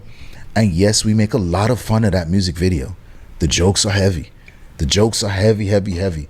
And then usually we do a couple throwback videos every show where the jokes go Optimus Prime. You know, they go Super Saiyan. Last night we did Rockwell, Somebody Watching Me, Ghetto Boys, and we did, of course, Thriller and a bunch of Halloween videos. And I mean, too much jokes in there. Too many. All right. So that's dope. Follow at Heat Hunters TV on Instagram for clips of the show. Heat Hunters TV. And then twitch.tv/Mad Decent, right? Yeah, we're probably going to move it over to our own channel only because Twitch has definitely not supported music anymore. They've stopped. Yeah. And so we find that even Jasper and the guys have just kind of walked away from Twitch completely. So there are times where we need something like on the spot. We're like, yo, we need help with this. And they're all doing their own thing. So we've actually decided to move it to our own channel with love still, you know what I'm saying? But at least we can get our assistance immediately. Well, speaking of doing your own thing, man, you stepped out and created a monster by a song called... By Coffee called what? Toast. What's the song we're thinking of? Toast. Do you guys know this song? You ever heard of it? Toast. So what exactly was your involvement with that artist and song? Oh man, I wish I could put this in a 1 minute sentence, but I'll just say And shout out to Adija Palmer, who was, Mr. Palmer, who was the first person to discover her for me, and was very like, yo, you need to meet this girl. He brought her over to my house in Kingston, and we sat in the kitchen. She just basically went over her rhymes and things like that, and I just honestly was like, man, this is the most amazing talent I've ever seen in my life. She might have been 17 at the time, 16 maybe 16, but such a great spirit, great soul. And we just started to make music, and the first song we did was Throne. Shot 2 videos for that. You know how a music video sometimes has 2 videos, like it has the one you shoot, and then all of a sudden somebody comes along and puts money behind it. Mm-hmm. So we have that one, and then we had the major one, and then and then we did Toast after that. And how did that song exactly blow up? Because people do songs every day that they think they're going to be popping off. Like how does a song actually get like worldwide recognition? Yeah. So I want to say, man, no lie, there is no formula to this. There's no formula to this, man. You make good music. Of course, you guys still hear a crappy song on the radio because it has a machine, mm-hmm. and you're just like, damn, that song sucks, but it's everywhere. But when you don't have that machine, as I'm an independent, as Major Lazer is independent, you just really got to focus on making timeless, great music. And that was a song that I think I knew had the potential to be great, and I was so glad when it went all the way to a Grammy. Yeah. What was the first time that you knew this is the one? Like, when did you hear it on like the radio? No, you heard it streaming? It didn't play on the radio for a while. Okay. And it's dancehall, so it's going to be in the streets for a minute before. So basically, Koyo Tacos, my rum and bass party is my my musical playground. It's like your Atlanta strip club for reggae. It's music. my testing ground. Yeah. And so once I saw the boom boom boom boom boom go off, like the first notes of the song were going off, it was done. I knew it. And I'm talking about, if you guys ever come to Koyo Taco on a Tuesday, rum and bass, I'll pull up a song maybe 12 times. Yeah, I noticed that. That was one of those songs, like Meek Mill's Nightmares and Dreams. I'll pull that up like 100 times. There's always these songs that you're just like, yeah, this is the greatest song of the moment. We just gonna play this forever and ever. Interesting. That was one of the songs you just kept going boom, boom, boom, boom, and you just saw people like, God damn. And then finally, when the chorus came in, everybody was like, this song is smoking. You know what I'm saying? And then you pull it up. 5th time, they know the words now, and they're like, blessings fall. And you're like, it's a done deal. I've made another hit record.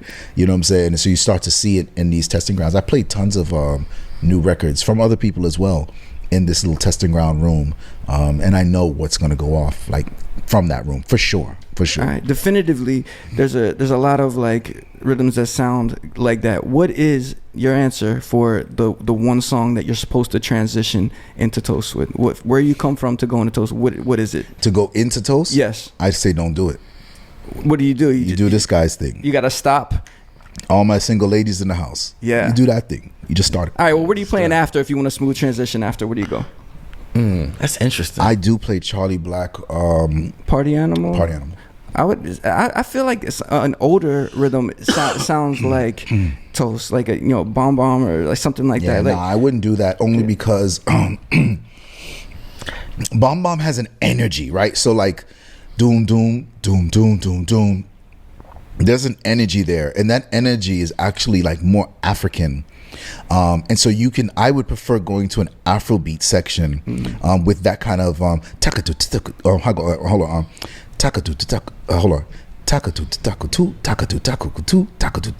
like that kind of like roll that Bomb Bomb has, versus Coffee Toast, where it has a very EDM kind of like dom dom dom dom kind of thing, almost like Show Me Love, Robin S, like that kind of like very staccato. Yeah. What's the BPM of Toast? It might be 100. 100, yeah. 100? If I remember correctly. Did you discover that producer too? Izzy was brought to me by Ron. And so shout out to Ron and shout out to Izzy. We have a company together called Creative Titans. We've just signed our first artist, Jonas from Colombia. But yeah, Izzy was always doing this. Shout out to Izzy. Izzy's not new to this. I'd be playing songs from Izzy from 2005. that bang. Is he Jamaican? Is he based? Yeah, man, Jamaican. Based here. He went to American high school. Okay. So Broward. Almost Carroll City. Broward. No, that's North Miami. That's a corner of Miami, Miami Lakes. But and shout out to his brother David Lynn. But yeah, Izzy has been doing this. Izzy is preparation put next to Ron with the proximity for the opportunity. And I think I was the opportunity, and we able to make success. It was just like that. Yo, when you guys do your like separate, the members of Major Lazer do your separate songs, like Diplo does his house stuff or whatever, Ape Drums has Latin stuff or reggae stuff, and then you have like a banger. Like when somebody like hits off, is there some kind of competitiveness at all? Like that? Wow, you got one this time. Because it goes into the pot, right? So if you and I have a group together and you have a solo hit song and we still have a group together, now we add that song to our group playlist and we have a group banger now. You know what I'm saying? And so Toast was like my contribution to the group. We ended up doing a seriously dope remix over the Show Me Love beat with Toast, and just added that to the show. Blessings. Yeah, it's a yo, please go have a hit. Yo, my man, yo, go make a hit, because we all can add that to the show. Exactly.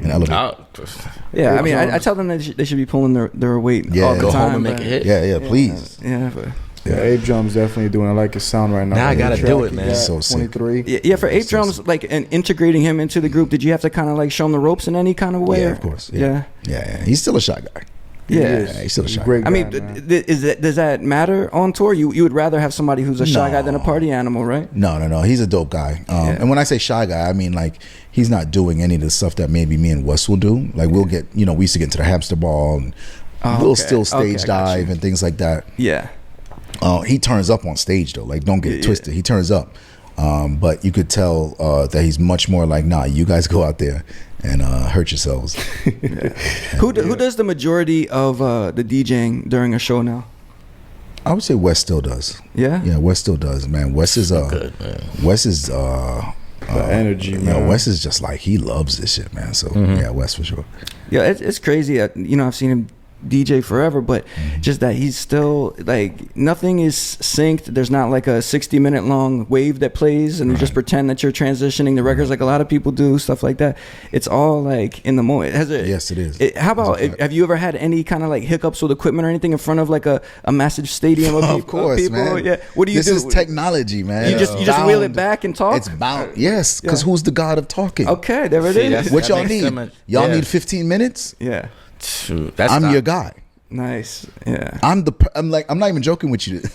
This is what preparation does. I'm your guy. You need 20 minutes to go get a generator to bring back into the room to fire everything back up. I got you. I'll be on the microphone making jokes for 20 minutes and nobody will even notice. Man, that's what happened to me. That's why I stopped using laptops for 2 years, man. I was DJing Wall at Friday, and then my Serato, something just happened, and it was off, and it just I couldn't. My Serato just started gotten to the USBs tweak. Like that, man. I still think it sucks. And I switched to USBs for 2 years because I was like, I never again want to deal with that. I can do it, but I just went back to the laptop like 6 months ago.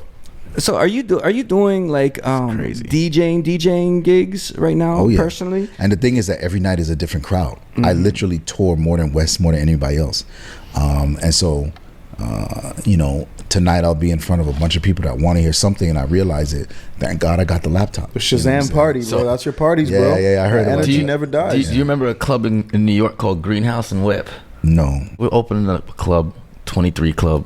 On the beach, with the guys that did Whip and Greenhouse, okay, with Barry Milano and Phil Lemaire, Phil, I love you. Yeah, man. I didn't mean to ask you like that. Come on, but man. Back in 2015, 16, I think your doorman tried me, hurt my soul, definitely man. weren't letting you in, but shout out to Phil, man. Legend.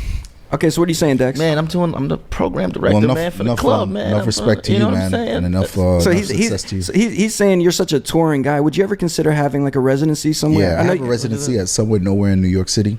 Oh, with Nathan Leon? Nathan Leon, that's my boy. Yeah. I have 2 other offers for New York City residencies, and I have my Every Tuesday here. Nice. Right. And of course, Win in Las Vegas residency. Well, we're doing a Tuesday party that me and Wonder gonna be spending at 23, and we close at 5 a.m. man. So when Rum and Bass is over at 3 o'clock, if you want to shoot over to the beach, you know what I'm saying, and grab the mic. 2, man, not 3. We're in at 2. Oh, 2? I thought it was 3 o'clock. No, nah, 2. You know, the thing about Coyo Taco and number 2, which upsets my soul a little bit. I'm not gonna lie.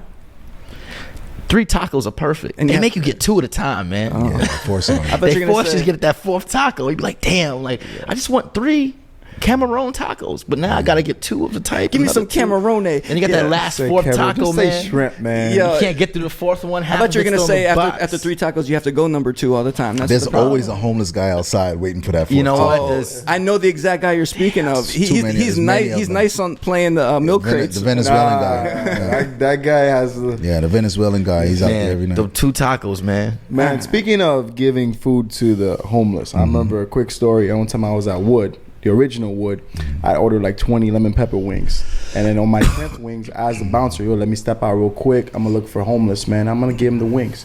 I walk all the way to Brick House. I found the homeless man. I hand it to him. He looks at me and he slams it on the floor. He's like, man, don't ever disrespect me like that.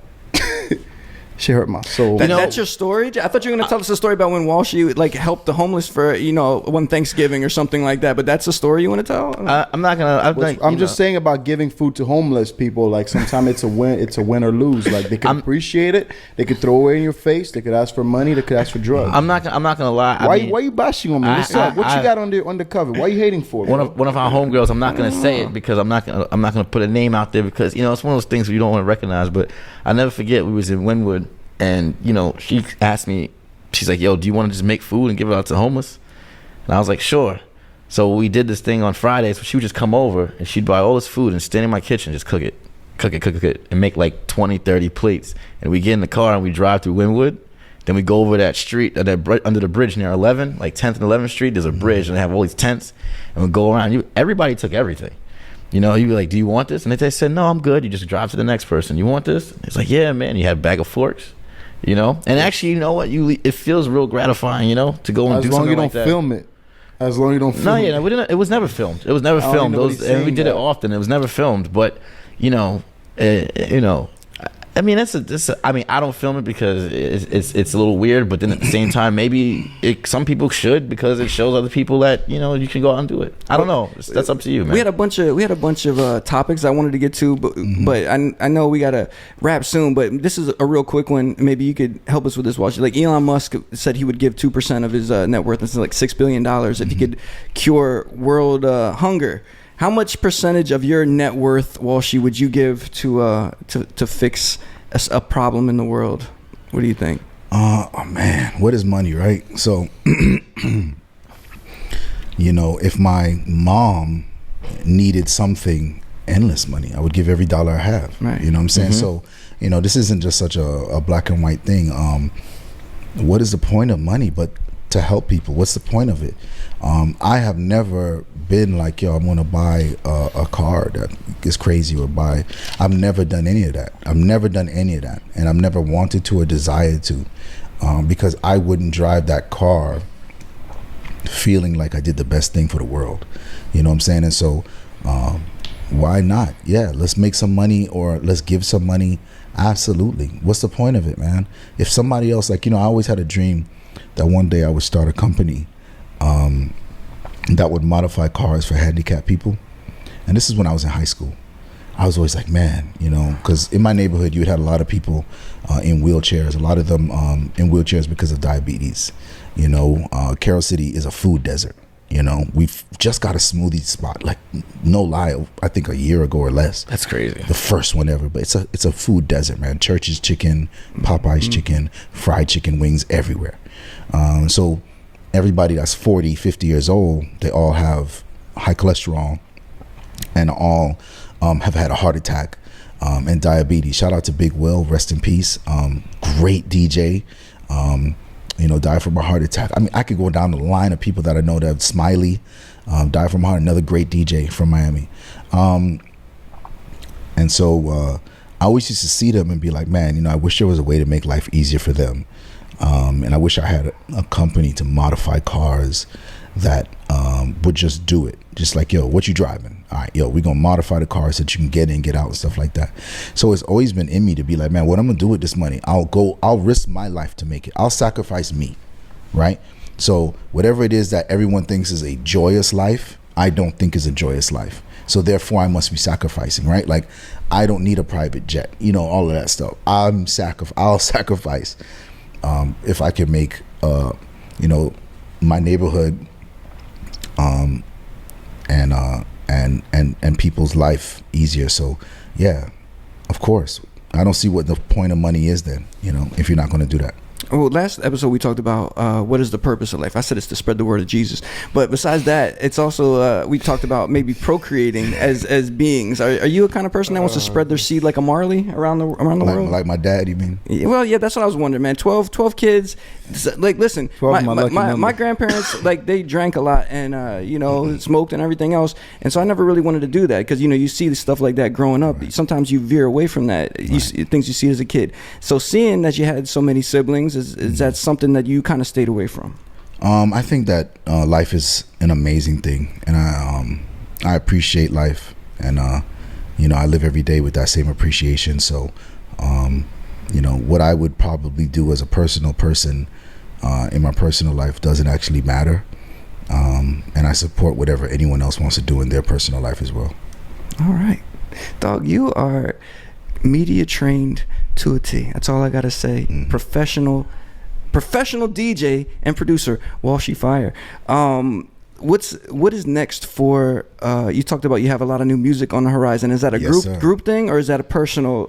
Right now, I'm doing personal stuff. Wes is doing personal stuff. Abe's doing personal stuff. I think when we know that festivals are back, hopefully this summer, we'll be dropping some stuff. We are working on an Africa EP right now, but I'm probably going to do like 5 different albums before that. So I'm doing a Florida album, okay, like local with like juke music and stuff like that. Local as hell, okay, right? I'm going to do a dancehall album. I'm going to do a I love this, man, this mantra talk right here. Yes, you need to do it, right? Just like speak it into the universe, like as you know it's going to happen. Give yourself accountability. Go ahead. I'm going to do an album with a co-album with Ricky Blaze, which is going to be like a dancehall hip hop album. Yeah. Ricky Blaze is the guy who did Egyptian, Hold You, and some, you know, Bad Man Forward, Bad Man Pull Up, and them kind of songs. I want to do a UK garage and drum and bass album, which I have finished. And then I want to do a Bang album, which is the album I did a couple of years ago, which is Afrobeats meets the Caribbean. So I love that album, by the way. Thank you so much, man. Show You Off, some of my favorite tracks. Thank you so much, man. It's on my sex playlist. I'm gonna ask about this because you mentioned the festivals. Fun fact: I actually shot and made the video for the Disco Lab Mad Decent party that was at the Surf Coma, right? And it's funny because I wanted to ask, because I remember the video, right? Because I filmed it and I edited it and I made it for them and the guy Gianfranco. Are you guys gonna bring back that Mad Decent like pool party at some point? It would be difficult, you know. It's kind of like like Shaquille O'Neal there too or something. Yeah, it's kind of difficult. I think when you get to a certain popularity level, it's like would Beyonce do that? Mm-hmm. You know what I'm saying? Like, you know that you're gonna sell too many tickets for you're gonna have a problem. It's going to be too many people that show up, so you don't do that. You know what I'm saying? You organize an event that everybody can get in comfortably. Well, so the pool party, it was just like, because there was a lot of people there. Yeah, but that's is that a little bit different? Like, yeah, that's small, but still, that particular pool party, I believe, was just a one-off. Gotcha. And but we do unannounced shows all the time.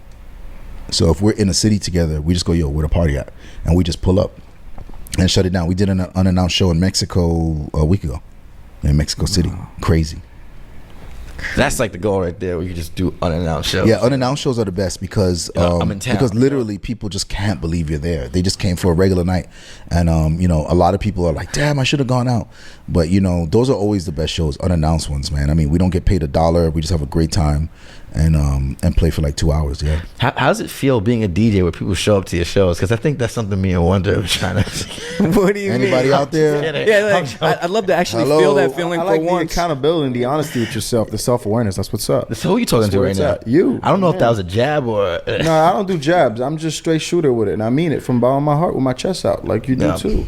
It's good. No, I play in front of full rooms. But I'm just saying, like, when you try to do it yourself, it's sometimes. Just like, no, all I wanted to do was be fake humble growing up. I wanted to be, I'm an only child. I wanted to be a celebrity. I wanted to be, like, I used to put to be famous when my guidance counselor asked what I wanted to be. And yeah, that's what I want to do. I want to be fake humble, where I go into a city and just show up at a club and be, oh, I was here the whole time, just listening to your set. I know the answer to this. I gotta make a hit. What's up? I gotta make a hit. You gotta make a hit? I gotta go produce something. I mean, that's what everybody tells me. No, stop. What do you mean stop? You can stop. I think you're good at other things. Just leave production alone. I'm saying, man. I'm fucking why with you. are you trying to stop me from elevating? I'm fucking with you. What would your advice be, Walshy? Somebody trying to hold you down, man, from achieving your dreams. What do you have to do? Get away from it, man. Proximity, man. That's Proximity. You should take that 2-show break, JD. Take that 2-show break. And I really do hope that a lot of people hear me, man. Assess the people around you. Yeah. Like, that's what I want you to do after this show. Just assess the people around you. Assess your relationship, assess your friendships, assess your family. And if you have to, actually take action and realize, like, not everybody needs to be in your proximity. And some of them are literally your boyfriend or your girlfriend. You know what I'm saying? And you realize, yo, this person is not going to bring me any greatness in this world. I'm about to cut off. I took care of that when I moved down here. Walshy, don't worry, man. That's basically like, I'm cutting people off tomorrow. Watch what you're hoarding. Yeah. I mean, like, I heard it. I finally heard it, man. And don't feel guilty. They were like, "Why are you not talking to me? You got to go to Coyo Taco on a Tuesday and ask Walshy what he said to me." All right, that's why I'm not messing with you no more. All right, leave me alone. All right, well, listen, damn it. Walshy, usually, like you said, we don't like to do clickbait around here, but I do need something. I need like a minute clip that I got to put out today when this episode is released. It's Friday. And so what do you think the most important thing that you'd like the people to know that I could cut out, just a little minute piece? What do you think the most important thing is? The most important thing is love yourself, love everybody else, and just do the best you can. And seek genuine happiness. Yeah, and mind your business in the movies. All right, let them people talk behind you. It's all good. It's all good. You know what I mean? Mind your business. All right, Dex, where can everybody find you, and what do you got going on this weekend? You can find me Drip Ninja Dex on Instagram. Yeah, all right, Walshy, where can everybody find you on Instagram again? At Walshy Fire, man. Everything, every social at Walshy Fire. And the most important thing to be looking out for you personally right now, what should people be checking out? Definitely solo music, dropping singles, and of course events. So Rum and Bass. Or a party near you. Nice. Very soon. All right, JD, do you want to give out anything or no? Just want to shout out to Walshy Fire. I admire this man. I wish one day I have his patience, his understanding, his positivity. And yeah, man, my Instagram is JD_DUCHA. That's D as in dog, U as in umbrella, CH. But I'm private, so wait. This is the first time Walshy. This is the first time he's ever mentioned this, yo. So hey, man, JC got his Instagram, so I gotta have mine too, man. All right, well, look what you've done. Look at the power of positivity over here. Look what you've done to JD. This dude's been always humble and solid with me for about a cool 6 years, man. Yeah, man. Cool. What would you say? How about this, Walshy? What would you say if anybody had any kind of like beef with JD or something like that, or maybe just didn't recognize it? They thought he has a different character or something like that. Maybe didn't see eye to eye with him. What would you think he should do to kind of like rectify that situation? Well, first we have to ask the question: what's beef? Right. As hip hop heads. Yeah. And then not everything needs rectifying. If you got a problem with JD, and you don't need to be near JD, and JD don't need to be near you, please, hold your corner and let him do his thing. Cool. Exactly. Sounds good to me, man. I'd love everybody to get along, but I guess that might not be reality, but you know what it is. You can find me tonight at a place called Racket in Wynwood. That's where I'll be. Then Sunday, JD and I are going to head out to LA. We'll be out. You guys enjoy LA. Be out in LA. We'll tell you all about that next episode, man. So that was episode 24. Walshy, thank you so much for coming through, man. We learned a lot today. Trust me. We're usually just sitting here salivating over a young lady. Now we know to respect women, give them their proper due, and they all have talents, and focus on yourself, king. Is that right? Done. No. All right. and shout out to episode 24. You guys get your flowers, man. Please, like, you know what I'm saying? Hard work, bro. 24. If you guys could see this equipment here, they've invested. Shout out to y'all, man. Thank you, man. Hopefully I'll be on the show soon. Maybe I'll even be a recurring guest. What? We need the wisdom. We need 8 drums next time. Yeah, that's easy, man. Yeah. Maybe Wes too. Who knows, man? Yeah, I don't feel like he talks much. You gave him the finger. He's taking the arm. I mean, hey, it is what it is. Listen, we'll always remember Walshy was first, no matter what happens, and we really appreciate. He's a Ray J, dog. He was first. Hey, yeah, JD, you should remember that too. Remember that. Remember who hit it first, JD. Remember that. All right, baby. Episode 24. Out of here. Later.